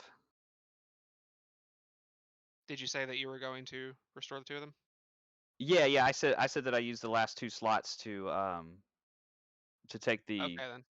Oh, my bad. Did y'all miss No, that? I had it. Oh. My bad. We Okay. thought Yeah, we we totally thought we said were it. I staying. That's remember. why I was motioning. Oh no, Yeah. no, Yeah, not at we're all. just over No. here like, hey guys. No, Hey, when guys. when I said I was wondering what y'all were doing. I was like, what are they doing? Am I missing something? Can't move. You said we noticed the footsteps like right after you said it, so I didn't know if this was as you were casting the restorations or not. Gotcha. No, yeah, I said I'm going to use the last of my second level spell slots to unparalyze them. So I did cast Gotcha. Lesser Restoration on both of them. Oh. All right then. We'll go ahead Well, and back thank up real you. quick. Is Tenny, what are you doing? Is this figure within 150 feet of me? It is. Yes. Longbow. Just right for the center of the outline. We got a question. And that would be at advantage because it's fairy fire, right? Next melee, next. It can move. It does it give? Yeah, it does give advantage on attacks, doesn't it? Yeah, fairy fire. I think the next attack Any is attack advantage, roll isn't it? against the affected creature has advantage. Any attack, yeah. Yep. Go And for it. it's Okay. stuck in So That's- that's a 24 to hit, You nailed it. Yeah. and God, Question I am him when rolling he's dead. terribly on damage. So that is 11, 12 points of damage on the first one, and then immediately is fairy fire just for one attack, or is it It is any attack. It says any any attack? attack. Cool. I Second love fairy fire attack, so much. that's 23 to hit. Yeah. And let's see, that's better. 14 points of damage on that one. Oh wait, that was advantage on that, so that's also so 15 points of damage on that. Keep rolling ones on my sneak attack die. Yeah, you just fire off the shots, and you, Calderon, as you're approaching, you just see the figure just kind of lurch forward as these arrows stick it in the back, and it rises just like back turn up. around and be like, hey, whoa. And Maple, you are free for the round, so yeah, just something you want to do. Yeah, I don't want to kill whatever it is just yet, so I'm going to probably just try and catch up so I can figure out what that thing is. I'm just letting it know we mean business. I know, but we also need to ask it questions. Just froze the crap out of it. Just kind of need to talk to it.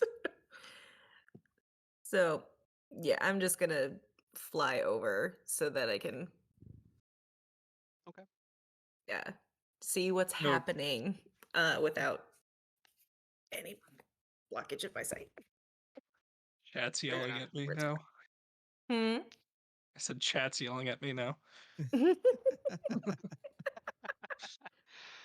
All right. So you make your way. You guys have now incapacitated whatever this is. Um, this is going to be kind of like a light encounter scene now. So just if you're going to declare something, let me know, and then I'll take you off of the round of initiative until everyone else has done something. Okay. Well, They are we not get saying there. anything. You can just hear like a grunted, like a like wincing in pain kind of thing. Just A wheezing. yeah, trying to They're break still out of the ice, invisible, but though, just not. correct? They are still invisible. Okay. So at this point, Calderon, if I can discern kind of like where the breathing's coming from, kind of where their face would be, I guess. Okay. Just like lean in, and at this point, anybody that's catching up at this point notices that his eyes are now completely black, except for the irises are now a bright glowing purple. And he kind of just leans in, and I'm gonna roll intimidation for this one. Okay. Fucking god damn it, 1. So it's a 9 total, but just lean in and drop the invisibility now. So the breathing kind of becomes silent for a moment. And you kind of hear this like, and then suddenly, just out of nowhere, this kind of bloody spit just kind of strikes onto your face. Just freeze it and then brush it off in pieces.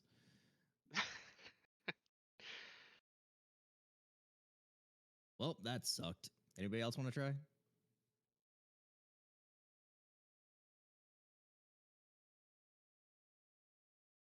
Kind As of I just get reach out and close, give it a smack in the general head direction.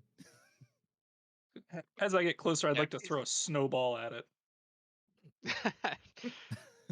Let's add insult to We're injury. just gonna bully Yes. it. All right. Yes, I'm gonna bully it into dropping its invisibility.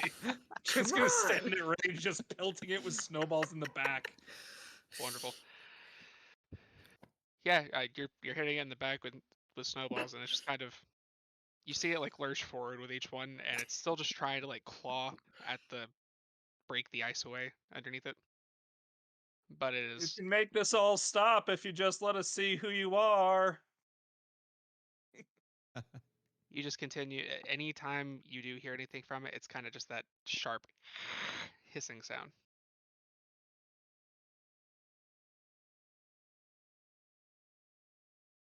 Well, we still got like 30 seconds. I was about to say after not much time passes, the invisibility seems to just dispel, and it is undead. Anybody that we recognize?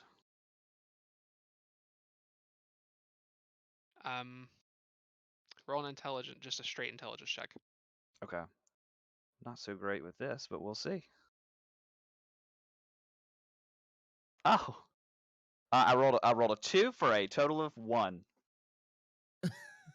You have no idea who this is. Nothing I'm not about this very is ringing a smart. bell for you. Well, somebody kill it You know what? before it Actually, unfreezes. Oh, go ahead. yeah, no. Go ahead and roll that with advantage, and Oh, I'll explain why depending on your roll. okay. Well, come on. Natural 20 for a 19. Yeah. Okay. So the reason I did that is because you do only because of the roll that you had earlier on how intent you were. The two of you were intently focusing on the dolls. This does look like one of the dolls that were inside the hut. I will relay that to the party. And when he realized that that, checks it out. relays that you, Istani do also see that resemblance. Well, cool. Bad soup, undead that look like dolls. I think we know what's going on. Creepy lady outside the village is doing some stuff. Yep, that sounds about right. And I just put my hand up next to its head and let off another ray of frost just to before the other one spell wears off. Yeah, as soon as you do, it just slumps over lifeless on the ice mound that you have until it just kind of disperses and it collapses.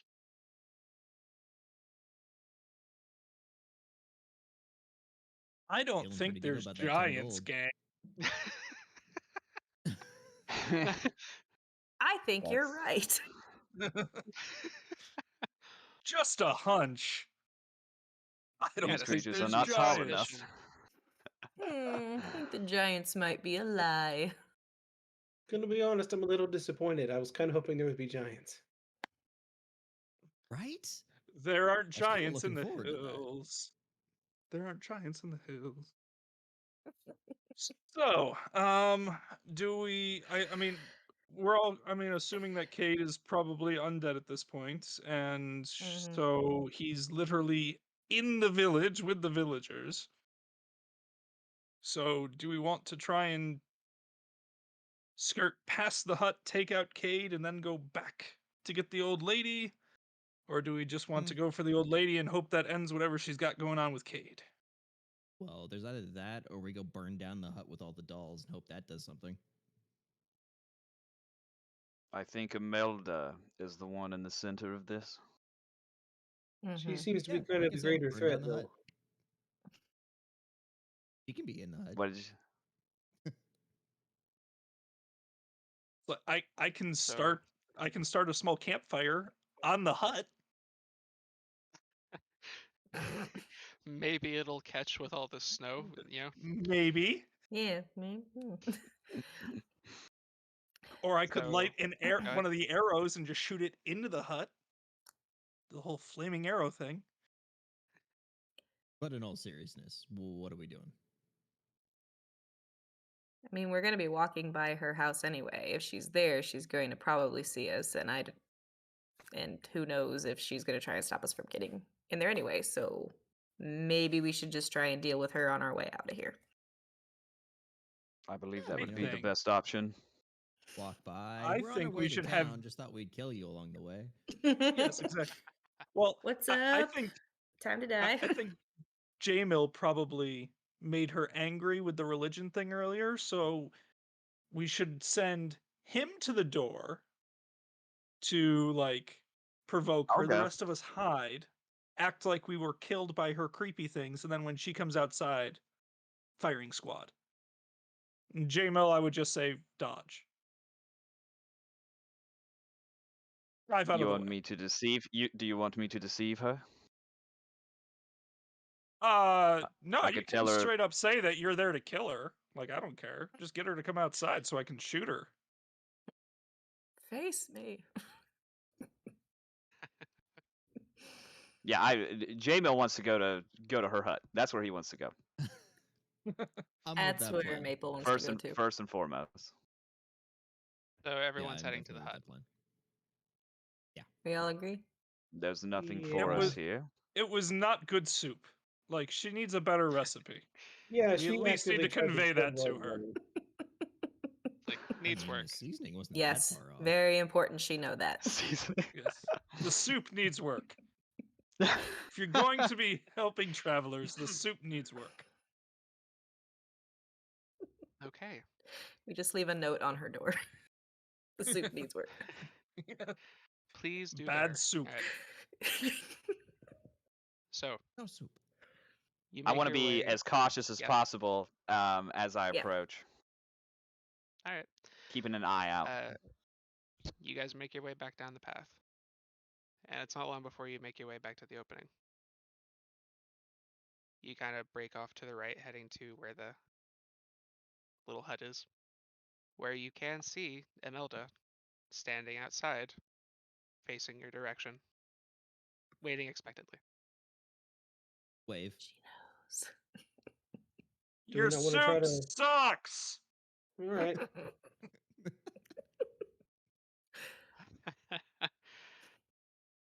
She's just kind of patiently smiling until you approach however close you will. I see you've survived my trap. What was that? We can't hear you from back here. How far back are you guys staying? Like, are you just like staying like 3 30, football 40 yards away? feet. I will approach. I will. J-Mill will approach her. Fair enough. Is Tenny is The staying blizzard's 60 going feet on. back. We're like 30, 40, 60 Yeah. feet away. I'm like 60 feet back. Hello. Like crouching down in the snow. Like I just yelled at her, but I'm like kneeling down in this knee-high snow. You got this. Yeah, I'll be I will about stand about 30 10 feet feet from back. where she is. Just make a little Gotcha. ice wall in front of you that you can hide behind. And I mean, you see J-Mill just holding his shield. Okay. He says, "Go ahead." I just double checking. Morgan and Maple, where are you? I think I'm going to be in between, essentially. Not super far back, but not quite up where J-Bill is. Okay. And Morgan. About 30 feet back. I still Okay. need to be in Bardic Inspiration range. Gotcha. So she looks at you, J-Mill. I see you survived my trap. I would say you need to work on your soup recipe. It paralyzed a couple of our party members. So it would seem. Do you want to tell me what's going on now? Or are we going to dance around the issue at hand?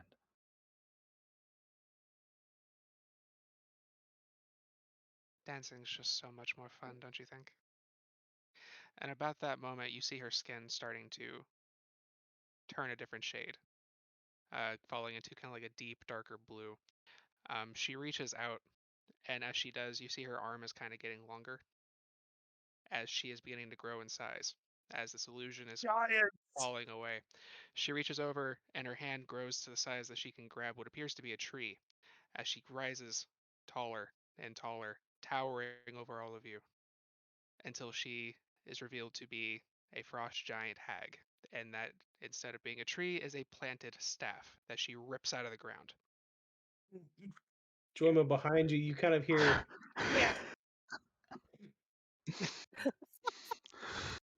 What? I need everyone to roll for initiative. Is this a good enough surprise, Calderon? I owe you 10 gold, Calderon, okay? Calderon next to you just hear, oh shit. Oh, man. However, this doesn't look like the power of the undead. It's a hag. All right, from the top is Tenny. What's your initiative? I rolled a nat 1 for a total of 6. How 6. many is that now? All right. 10 feet away from her. We're going for I mean, a you record. know we're not Calderon. you know we're not lying about our 10. rolls. You said 10? Yeah, just a 10. Oh, you're not supposed to be in there. Okay. Morgan? Coming in at a 9. Oh, you already put it in there. Okay. J-Mill? I got a 13. Maple? I also got a 13. Ooh, this is not good. Oh, I'm about to light her up. Oh, it's fine. She's about to light me up. Light 'em up, Why did we light let 'em our up, cleric get the up. closest to this thing? That was not smart. Oh, we're good. Don't worry Alright. about it. Oh, First shit. in I should have done initiative. that before. I was going to do that before you walked up. Damn it. No, don't worry about it. Missed it. Moving on. You sure? Yeah, it's a spell I was going to cast before you went up there, but I forgot. Gotcha. So first up is Imelda. So Oh. first thing she's going to do is I need you to choose between an athletics or acrobatics check. Okay. Acrobatics. I'll do acrobatics. A total of 12. I'm assuming that probably won't be enough. She rolled a natural 20. Ah! As soon as she Ah. yanks the staff out of the ground in one hand, the other one just reaches over and wraps around you, lifting you up from the ground. She looks over at the rest of the party. Catch. and throws you. I need Morgan. I need you to roll Hold a. on. I've got a Yes. reaction. Hold on. Okay. You have feather fall. No, Feather fall. on her attack. Okay. I'm going to cast Silvery Barbs. Silvery barbs. Yeah, I can see magically distract the targeting creature and turn its momentary uncertainty to encouragement for another creature. The triggering creature must re-roll the d20 and use the lower roll. Nice. Yeah. And then I Still a can choose. natural 19. Well, not 20 at least. It worked a little. Okay, so Then I choose a different creature that I can see within range, and they get advantage on their next attack roll, ability check, or saving throw. who we give that to? I'll give it to our cleric. He probably is going to need it. Okay. Well, you go ahead and roll a dexterity saving throw.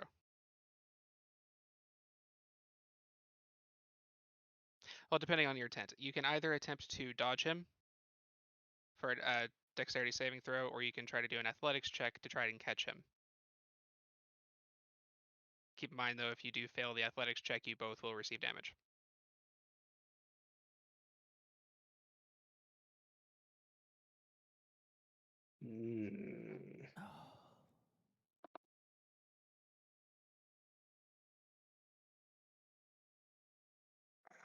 I'll probably do acrobatics. Okay. So this is just a dodge? If you're just dodging, just dexterity saving throw. Dex saving throw, okay. Well, at least I'm halfway decent at that. 26. All right. So as your party member is just barreling toward you, you very quickly dive off to the side, catch yourself pretty easily. It wasn't too much of an obstacle to miss, however, to dodge. However, you are going to slam into the ground where he was positioned and tumble about 20 feet. Okay. Thankfully, it's snow. What do I get?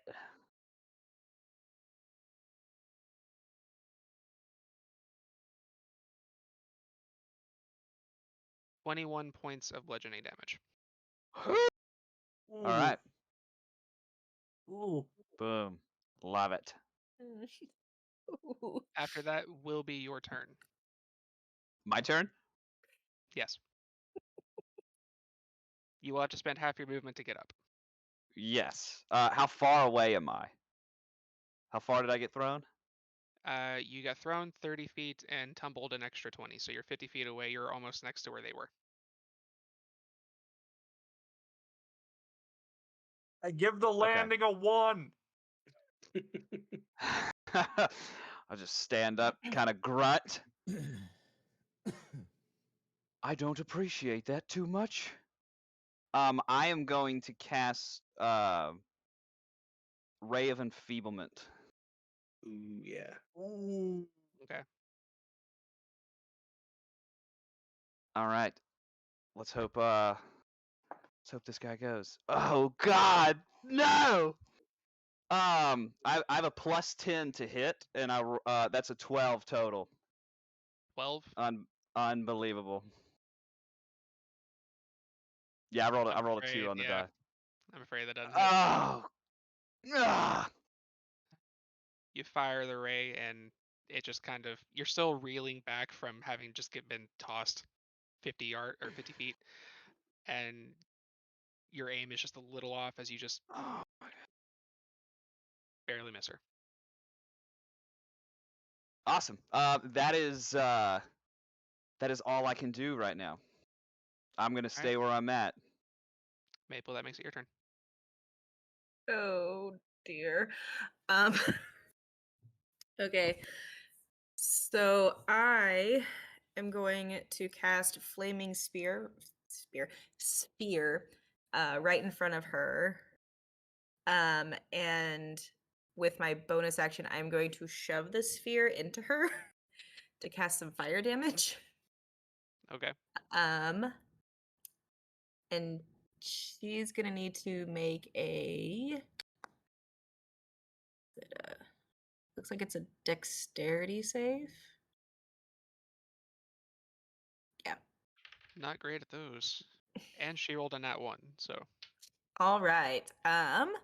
So she needs to take 3d6 of damage.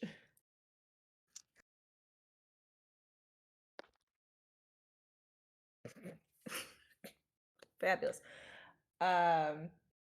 Well, she's taking 6 damage after that epic fire. all right, let's 6 damage. Damn it. Damage and damage. So, like,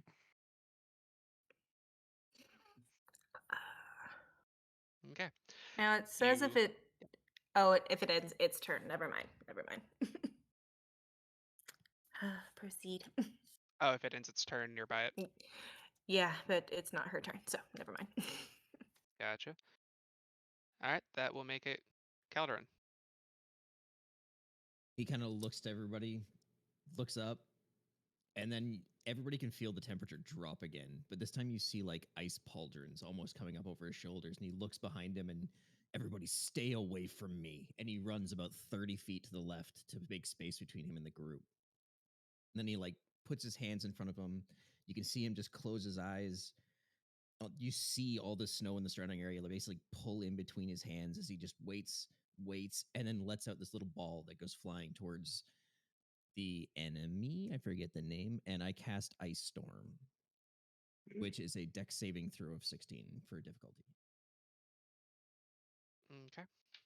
It is a 20-foot radius, 40-foot high, and does a lot of damage.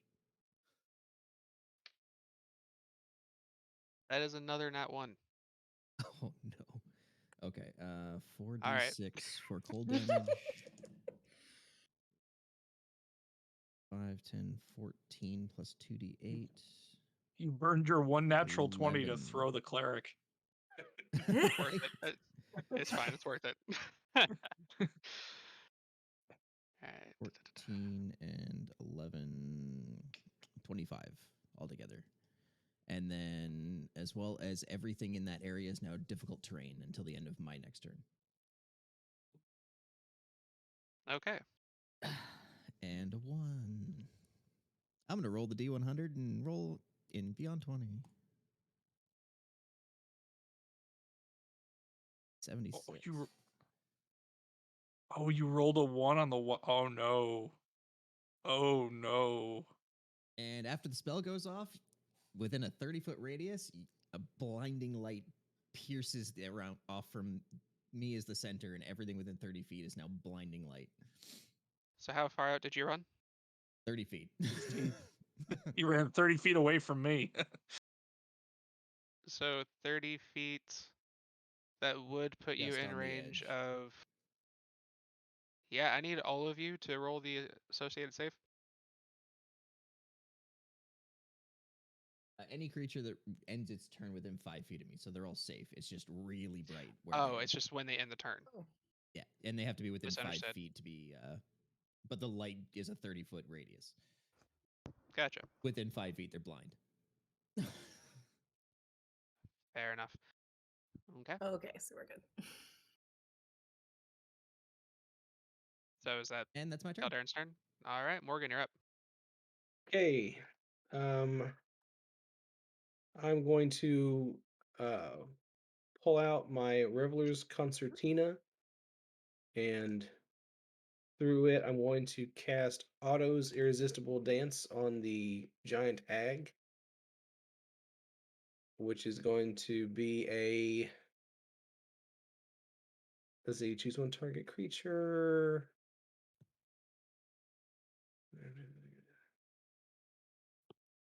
Okay, so cast one on one creature I can see within range. Target begins a comic dance in place, shuffling, tapping its feet, capering for the duration, which is concentration up to a minute. Dancing creature must use all its movement to dance without leaving its space and has disadvantage on dex saving throws and attack rolls. While targets affected by the spell, other creatures have advantage on attack rolls against it. As an action, a dancing creature makes a wisdom saving throw to regain control of itself. So it does that on its next turn. If it fails to save now. Correct. Um, it says, as an action, the dancing creature makes a wisdom saving throw to regain control of itself.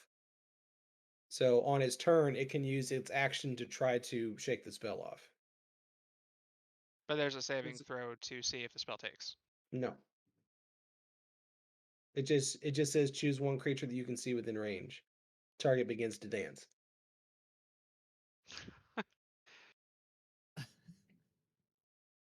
That's all right. Let's say there's a attack save with it though. No.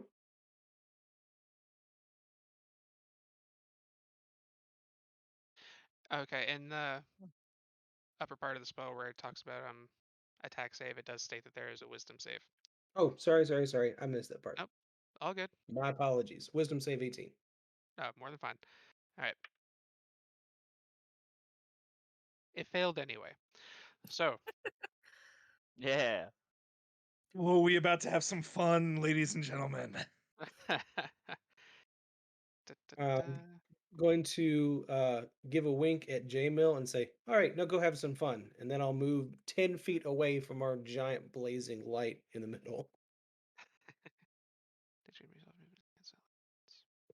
So that's attack, bonus, and move. I am good. Okay, so it can still do things. It just does them at disadvantage. All right. And it can't move. Right. Very good. All right, then. After that would be Esteni. And she just starts, like, doing this, like, really clumsy. The ground is shaking as her feet are stomping on the ground as she's doing this, like, really awkward jig kind of in place in that spot. She can't seem to control her feet, and she's cursing under her breath as she's trying to break free of the effect. Esteni. All right, I'm gonna move 20 feet away from our light orb friend, or 20 feet away from the edge of that blinding light.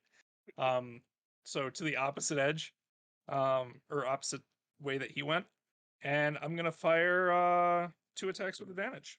First one, 30 to hit. So that and it's advantage, so it's let's see, that's 18 points of damage on the first one. All right. Second attack is a 21 to hit. Yep. And is it still sneak attack because I had advantage on it? I think sneak attack you can only do once around. Once around? Okay, yep. My bad. That is 16 points of damage. Okay. I'm going to, on that one, use one of my arcane shots to fire a grasping arrow at it. Okay. So it's going to take 2d6 poison damage, which is 9 points of damage on that. And the first time on its turn that it moves 1 foot or more, it takes 2d6 slashing damage. And it will do that every single time until it uses an action to remove the brambles that surround it with a DC 14 athletics check. And that's every time on its turn. Every time on its turn, yep. Okay. And then I'm going to use Action Surge to give myself another 2 attacks at advantage. Go get them. First one is a 25 to hit. That does it. That's 11 points of damage. Second one is a 28 to hit. And that is 15 points of damage. You are ripping things to shreds tonight. All right. And and then bonus action hide. I'm just dropped down like prone in the snow. All right. Roll stealth. Natural 20. Yeah, you just disappear and like a couple feet of snow, like a mole. Just dip it back into the hole. You just vanish. Back in the Um, Dog jumps out into the snow in the backyard. After that will be the giant's turn, and she can't help but move because she's dancing. So what? That's just 2d6, or what was the number? Yeah, it was 2d6 slashing. Do you want to roll it, or would you like me to? I go for it. 7 points damage. 7. All right.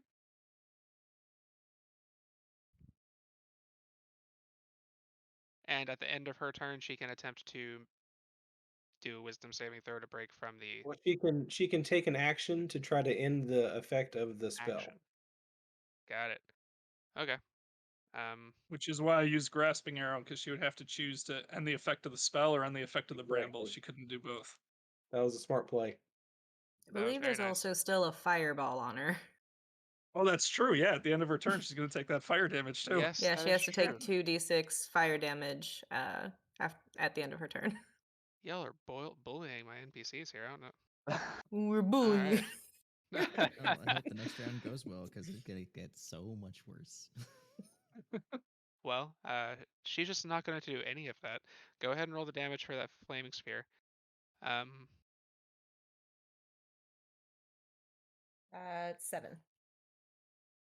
7 Okay. damage. Disadvantage on the dex saving throw if it's a dex saving throw. I don't Is think it a there's dex any saving saving throw, or the throw if you damage just happens if I end my turn near it? Yeah, I don't know. You take 2d6 fire damage if you do not make a dex saving throw if you're near the sphere. So there's I a guess dex saving technically, throw if you yeah, I end my guess turn. technically, yeah, you're supposed to make the Gotcha. dex saving throw. Failed any. Hang on a minute. Dice You jail. see, dice There we go. jail. Yeah, those dice are in trouble now. You're going to jail. Do you want me to re-roll the He's damage rolling since well technically against me. Pardon me? Did you want me to re-roll the damage since technically that happened before the saving throw or No, that's fine. okay. However, the closest one to her that seems to be the most problematic threat will be Calderon, because you kind of very clearly got real flashy with your turn. Mm-hmm. No pun Staring at intended. the big light bulb of a person in the middle of the snow. I need you to make a wisdom Light saving snow. It's throw. gonna be super bright. Wisdom saving throw. Okay. 18. 18. That does not succeed. Perfect. Ooh. So Whoa. you are frightened. Oh, okay. Whatever the most horrific thing that you can imagine suddenly begins to manifest in front of you. Okay. And you very quickly just become overwhelmed with fear. And you are going to take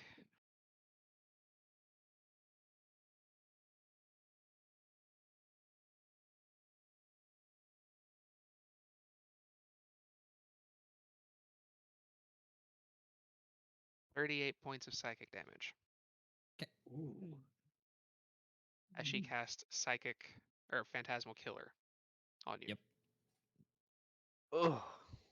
You know what? I And no I'm the longer only one feel that can bad for hitting her see with the 4 arrows. manifestation, correct? Or it doesn't manifest anything. No, it's you just kind of it It's creates just in my another head. physical Yep. manifestation. You just kind of are seeing Yeah, the it's a most mental horrible image. thing Yep. you can imagine, and then So all of you just see him like basically scream and drop to his knees, and just fetal position in the snow.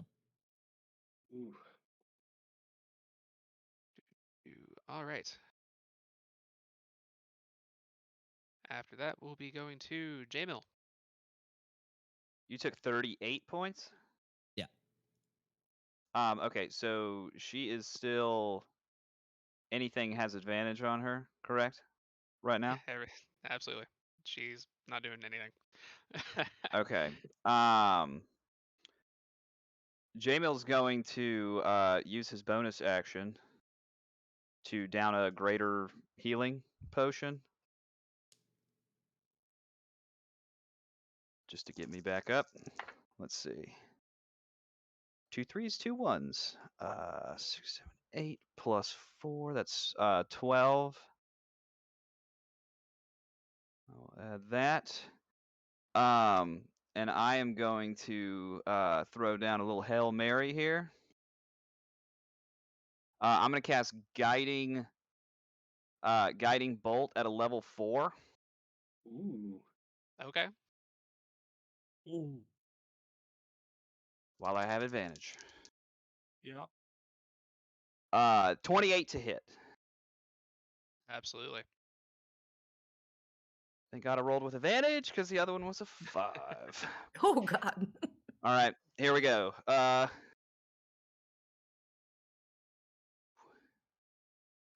If you want, because you have the inspiration from my turn, because you're dealing a spell that deals damage, you can add my inspiration die to your damage roll Ooh, let's do if that. you like.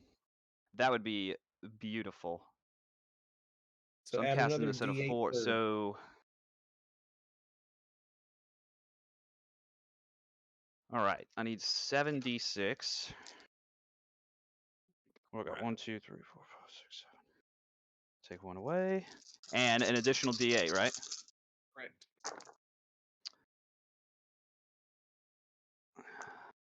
Now roll 2 on the 8. That's 15. 20. I didn't roll very high. But 20 points of radiant damage That's still pretty good. total. 20. 20 is 20. And I need to move out of that light as well, right? Because Yeah, I'm if in you it. end your I is that a will. concentration effect or is that just a constant? Oh, it lasts a minute. It's not concentration.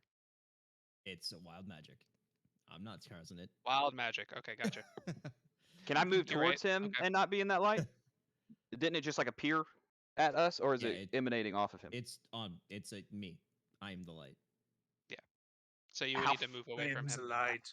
How far away am I from him? If he moved up 30 feet, you were at a 50-foot point when he took off. So that puts you at 20-foot distance. You just so I guess there's a 20-foot distance between the two of you right now, and then you'd have to move 30 to get out of the range. Is it 30-foot radius? It's just light. The only time you have to worry about being blind is if you're within 5 feet of me. Well, the radius. So it's only It's 30 it's feet. 5 The feet radius of is you. 30 feet. Oh, okay. So And nothing that's what they happens want if to I stay move out of. closer. Yeah, as long as you don't end your turn within 5 feet, you're not blinded. Okay, I will move Okay. as close. I will. Yeah. Okay. Just wanted to make sure. I'll move as close to him as I can, while also staying as far away from the giant hag as I can. So 30 feet in his direction, and that will end my turn.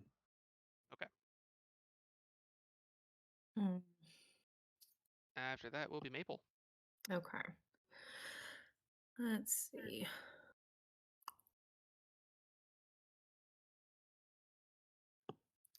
Okay, so I'm actually going to do Flaming Sphere again, but at 4th level instead of 3rd level this time.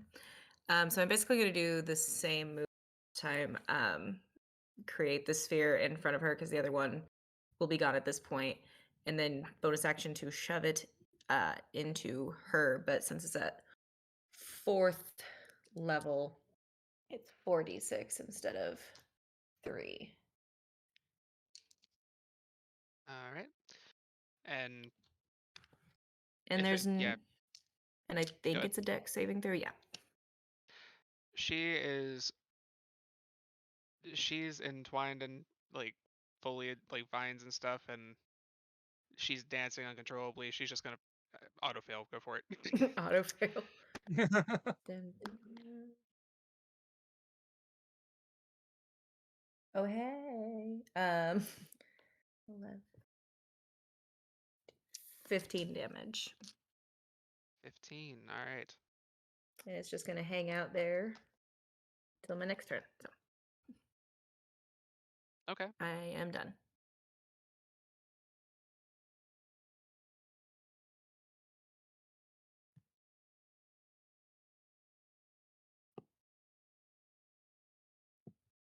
Okay. Calderon, it is your turn. You are still frightened. Basically, at the Mhm. end of your turn, the only thing you can do is you can try to run away or something, and at the end of your turn, you can attempt the will save again. Okay, what's the difficulty on it though? Out of curiosity, if it's 20 higher than 20, I can't make it even if I roll. So It is 20. okay, so nat 20 only to get that. Okay, but what am I allowed to? I can move at this point. You are frightened, which means that you have. It's the same thing that happened when he did turn undead. Your actions can only be to flee. Okay. You cannot take an action that brings you closer to the target, um, You which is can move pretty much adjacent. consistent. Pardon me? Okay. You can move adjacent. You just can't get closer. Yeah. I'm gonna turn around, close the distance between J-Mill and myself, reach out, touch him, and cast Dragon's Breath on him, which is a bonus action, and then peace out in the direction opposite the hag, and but away from the group. I don't want to be close to anybody when I have my turn. Okay. And then I still have an action. Are you okay with me using a potion on my action? That's fine. I'm fine with that as long as you're just not doing anything aggressive to the source of your fear. So if you wish to do something like that, that's fine. Okay, so that's what I'll do. Is I'll just use a healing potion, All right. and that'll be my turn. But yeah, Jamal, you now have Dragon's Breath at level 3, so you now breathe ice at a 4d6 in a 15-foot cone. Dope. And I'll make it Morgan's turn. Alrighty. I'm going to look at our illustrious grave cleric and say, like, she won't see you coming. And then he'll do like a shuffle of his cards real quick. And then you see yourself turn invisible. And then I will Wow. kind of yell back to Calderon. I was like, "You got this, buddy. Fear's only in the mind." And I'll give you inspiration. All right. Oh, and I guess I should make that wisdom. Oh yeah, you Nope, do not get to even make that close. roll. My bad. Rolled an 8. Okay. All right. So the invisibility comes from the Tale of the Phantom that I pulled earlier. It says the target becomes Gotcha. invisible until the end of your next turn or until it hits a creature with an attack. And then if you hit a creature while you're invisible, it takes extra necrotic damage equal to my bardic inspiration die. And is frightened of you. Nice. Wow. So yeah, All light right her, then. light her up. After Will that would do. be Esteni. I'm just gonna pop out of the snow and 2 attacks at advantage. Let's do this. Wow, glad I had advantage on that one. One of them was a natural one. 25 to hit. 25. That does it. That is 11, 16 points of damage with sneak attack. Second one at advantage is a 22 to hit. Yes. And that is 15 points of damage. And then bonus action, drop back down in the snow and hide. Okay. That is a 19 on stealth. Which sucks for me. I rolled an 8.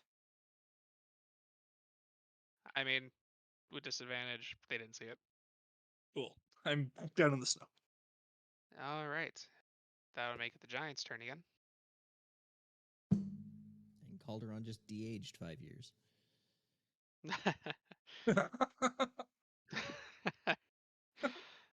All right. That's rough, buddy. You're having a rough time over there.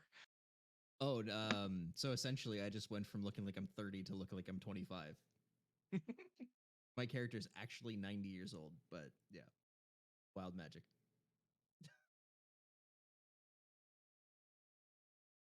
Just need to double check something on that flaming sphere.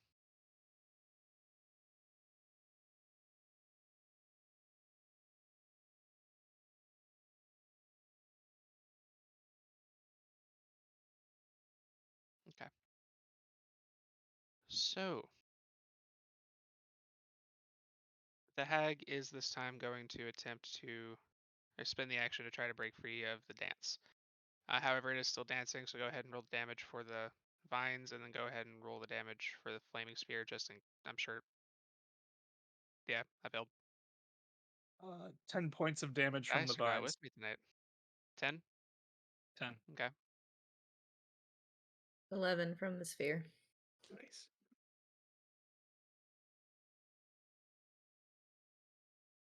Residual The damage. Makes the 17 dream break work. the dance. My spell DC is 18. Son of a beast. All right. Yeah, she is still dancing and cannot do anything else this turn. So, J-Mill, you're up. Dope. Oh no. No, that one spell's gonna wreck this entire encounter. That's amazing. And all these residual things that we're leaving behind. Like just One So spell. I still have advantage. Yeah, you do. So Oh, let's yeah. let's do this again, man. I can't do it at a 4th level, but I'll do it at a 3rd. I'm gonna do guiding bolt again. Do it at a 3rd level. Okay. Come on! Oh god! I just threw a dice. All my d20 went all the way Oh, across the no. room. There we go. Got it. We're good. Oh, tell me a 17 hits. It does. No, thank God. I rolled a 7 and a 2. Unbelievable. That amulet I got's definitely coming in handy. Ooh, okay. All right, so you're adding an extra D8 of necrotic damage on top of this. So I got 5.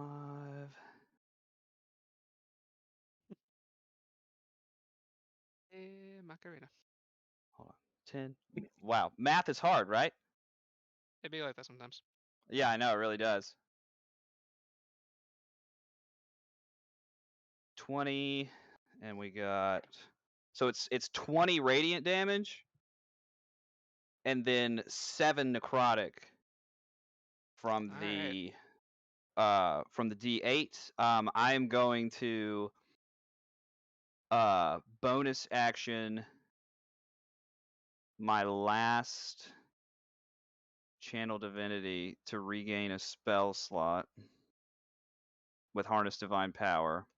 I get 1 extra channel divinity from the amulet I have. Nice. So I will regain a level 2. How far away am I from the hag? From the hag, you are. Yeah, you're about. You have moved closer. Like you closed the distance like 30 feet up, so you're about 20 feet away from it. Can I get a little? Can I get like within 30 feet of the party? Am I that far away from them? No. Yeah, if you backed up about. Yeah, if you backed up like 10 feet, you would be 30 feet from Istini. Okay, but I'm still like kind of in between everybody and her. Well, if you back up a few feet, then yes, yeah, you'd be fine. Only barely though, because he's like at the end of a 30-foot range from where the middle was, where Morgan had taken place, and where Calderon activated the light ability. I got you. Yeah. So I will do that, and I'll end my turn. Okay. Maple. If it matters, the hag is frightened of him until the end of her next turn. That does matter. Thank you. Not that she can move, but And I'm no She has longer a- invisible. Right. No, no longer visible. The next guiding bolt next. Well, we already have advantage, so I guess it doesn't really matter. Next attack A does lot of advantage going on. advantage.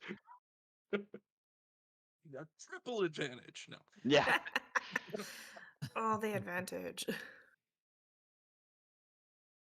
Heard you like advantage, so we got some advantage for your advantage. Yo, girl. Taking advantage of the situation. Okay. We're all at least 20 feet away from her, right? Is Yeah. anyone within 20 feet of her? No one is within 20 feet anymore because you backed up Correct. a Oh. little bit. Yeah. Okay. So I'm actually going to use spike growth and have the ground just turn into a bunch of spikes directly under her. And so for every 5 feet that she dances around, she'll get 2d4 piercing damage. Great. Y'all are just like doing like constant like Look, it's a instant slow effects that are burn, just- but it's yeah. effective. It's beautiful. Yeah. So she's just gonna dance around on spikes and just constantly be getting damage from it. Yeah, absolutely. Immediately just these spikes spring up in that area and she's just stomping on them. Yeah, it's a 20-foot radius, just so everyone's aware. Gotcha. Because you will end up getting damage too. Do I need to roll that for you now? At least 2d4 now for that, or? Yeah, go ahead and do 2d4 now. Okay. Where'd you go? There you are. 4 total. So, And that lasts for up to 10 minutes, so that's going to be around for a bit. let me, because I need to do that when he got struck. Calderon, after J-Mill hit the hag with that ability, I forgot to roll a save. However, she did not maintain concentration. The Phantasmal Killer is deactivated, and you have your freedom of movement again. Yes. Oh, Hooray. nice. Which, Bad for Now her, it's my nice turn. for us. Right. Right. Did you have anything else to do, Maple? Yes, I'm going to use a bonus action to use Magic Stone. And I'm going to, let's see. I'm going to sling. I'm going to magicify 3 pebbles and sling them at her for 1d6 damage plus 2. So, Is that like one attack and that's all of the pebbles, or is that per pebble and that's 3 separate attacks? that's what I'm trying to figure out, because it says you touch 1 to 3 pebbles. On a hit, the bludgeoning damage is 1d6 plus spellcasting modifier. I think What's the name of you the like spell? use your I think action to it's- throw a stone, I believe. Oh, Okay, I'm just gonna like grab one Yeah. then and throw it. I think that's what it says. So yeah, going to throw Yeah. 1 magic stone at her. Gotcha. Well, you do have advantage, so Sweet.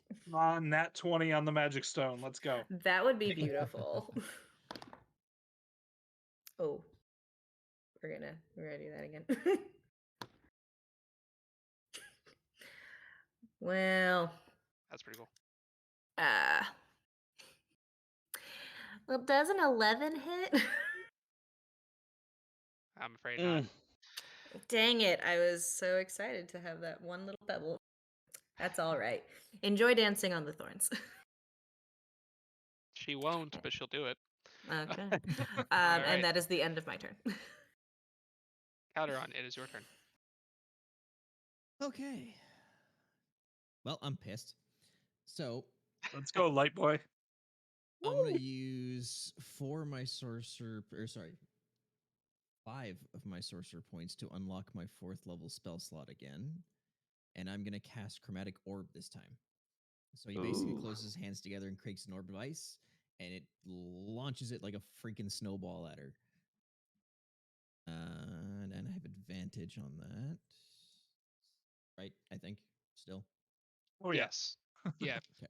All the advantage is stacked on this person. 1826, which I think hits. Hera. How much? We have stacked 26 advantage. to hit. Oh, yes. Okay. Yeah, there are layers that have to be removed before you just balance it out again. Yeah. So this is going to be 68.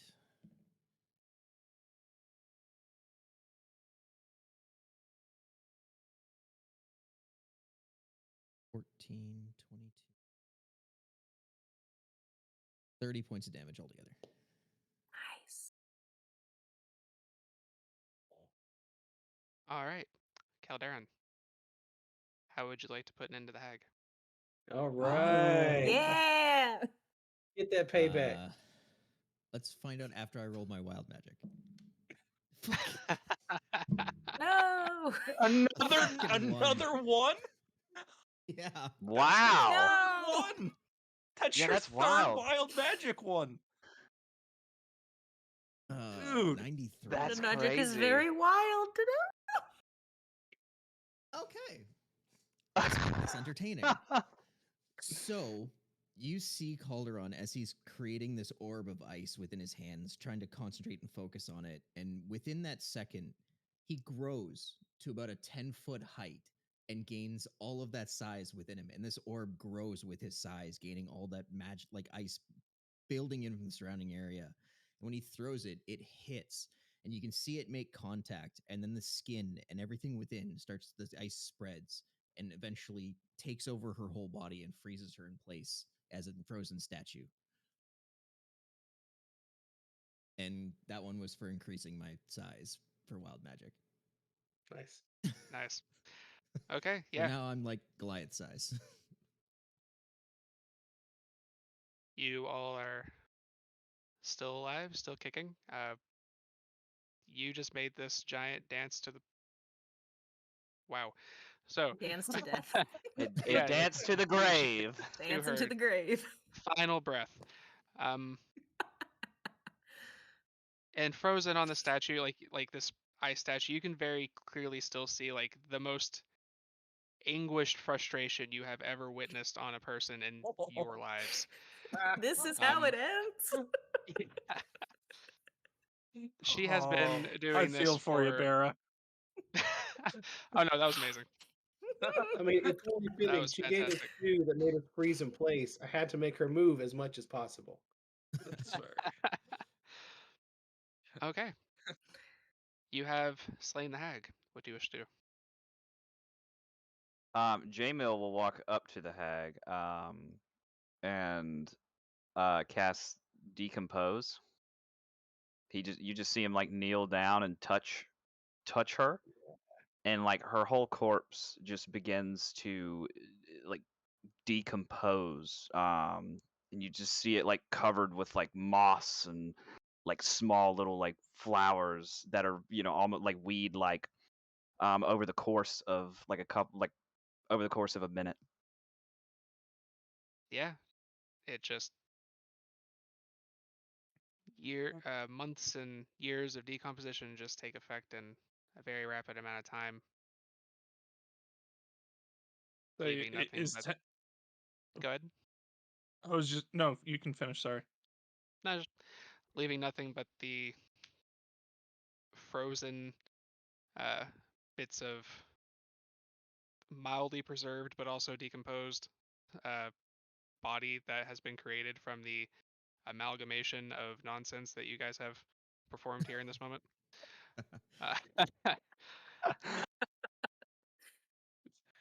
Given that chromatic orb doesn't really have like a sound or anything associated with it, is Tenny just pops up out of the snow like ready to shoot again, and he's like, "Oh, Right. cool." All right. After about 45 seconds, Calderon like stops glowing and returns to normal size.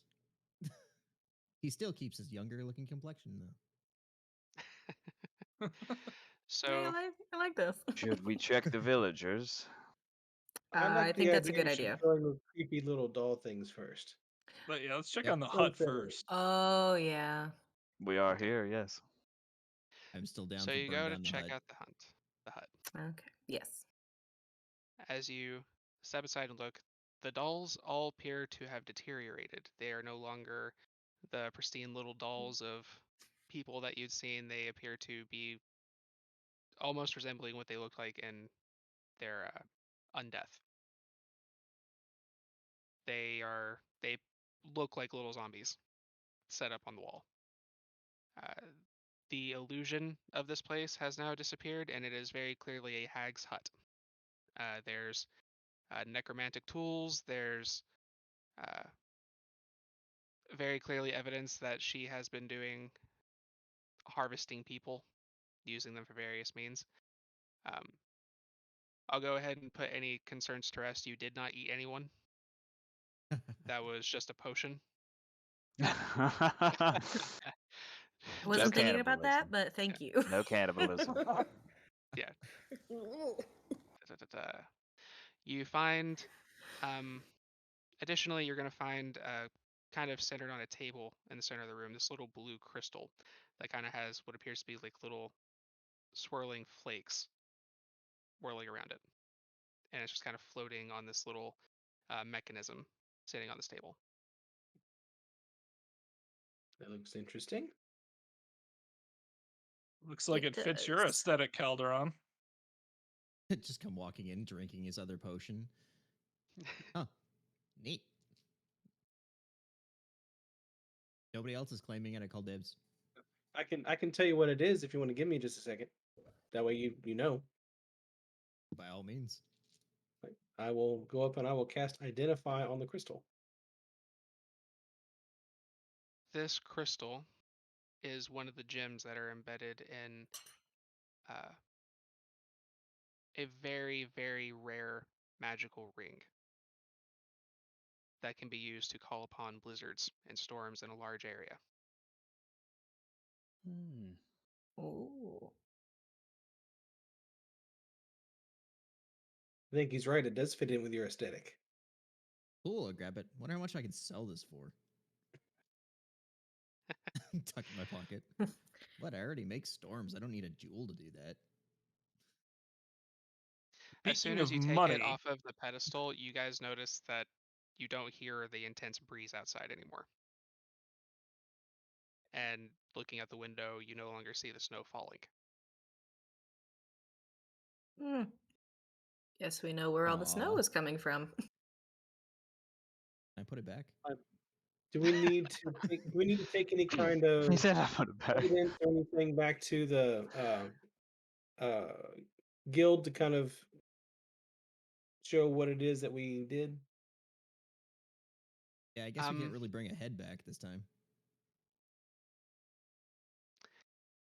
You can probably accomplish this by taking. You will find like journals and things like that, like hag notes, things on that line. There's plenty of evidence here that you can use to support that you Sufficient guys found a evidence we'll hag. take. Yeah. I would like to toss the place for any money and also anything left of that paralyzing potion that we drank. Like to take some of You that do with see me that if there is possible. still that cauldron is still about half full of whatever it was that she served you. Cool, I'm gonna fill Um, like 3 vials with that and put Go that for it. away. To go Uh, That meals for could come in later? handy. Outside of that, You you never know when find. you need a paralyzing potion. What do you want? Hey, Well, it didn't work, of so course. it's not very good. It worked for Well, a I guess little it worked on while. you guys. You do find a little stash of like little trinkets and items. You find a couple of like +1 swords, a pile of like right around 700 gold that she's kind of like buried under the floorboard that she's discarded from the people that she's used. Um, some little heirlooms and trinkets, but not much outside of that. Cool, 140 gold each. Cool. I guess check back to village and see what happened to our man Cade. Yeah, that's a good next step. Better check in on that. All right, you Make guys I make sure. your way guess back we're to the village. walking out of the hut, and I kind of walk by Jamil. I kind of like put the stone in his hand. I don't need it. You did the most. You could probably use it.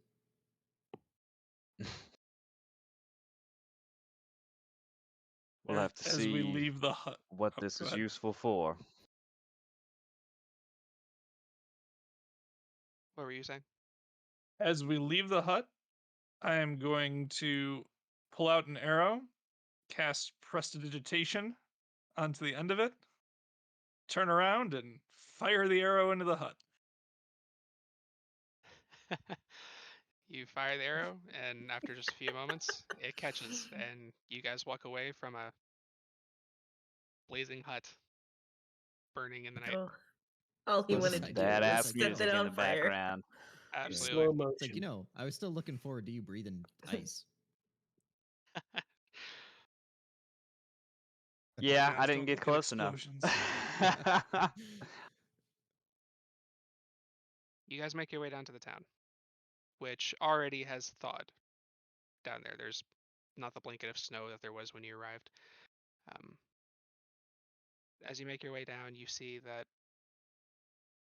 there are only like 12 or so people kind of interacting with each other outside.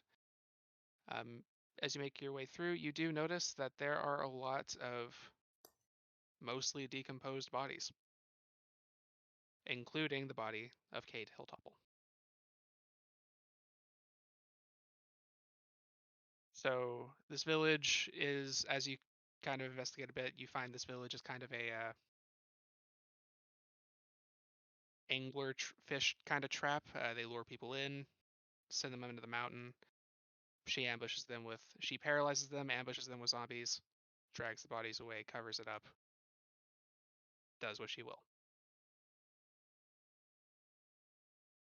This has So been only going on about for a period 12 of time. people hadn't been caught. There are only Cool. 12 people who were just kind of there to create a more authentic sense of this might not be a trap.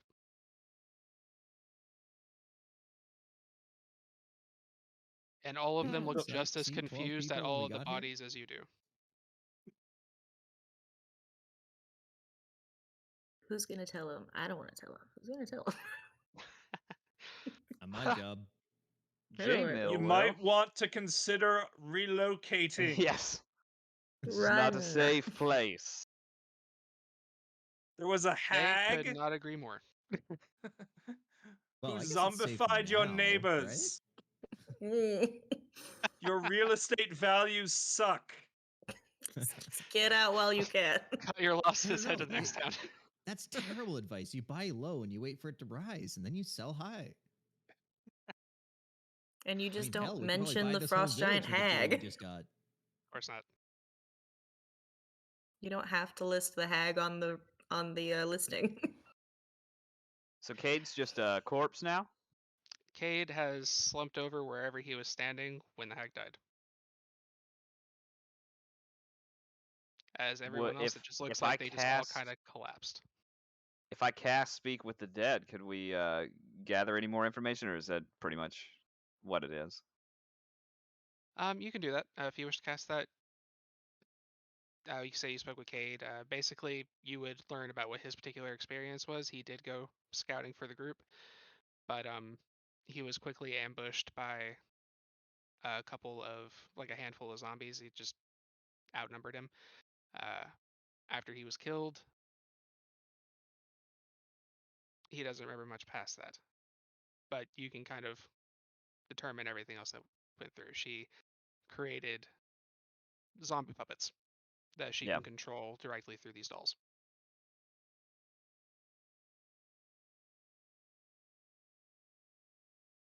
And with that, you guys will have saved the remaining survivors of this village, gone back to the guild chapter, received your reward, and add 2,000 gold to your inventory for determining something that was a little higher than your typical pay grade. How nice. And that concludes our episode of Questionable Soup. Questionable soup. Thank you, Techno. That was great. I love it. That was fantastic. That's awesome. That was Very cool. nice. Thank you, I Barra. like Yeah, I I like had a that great title. time. Yeah.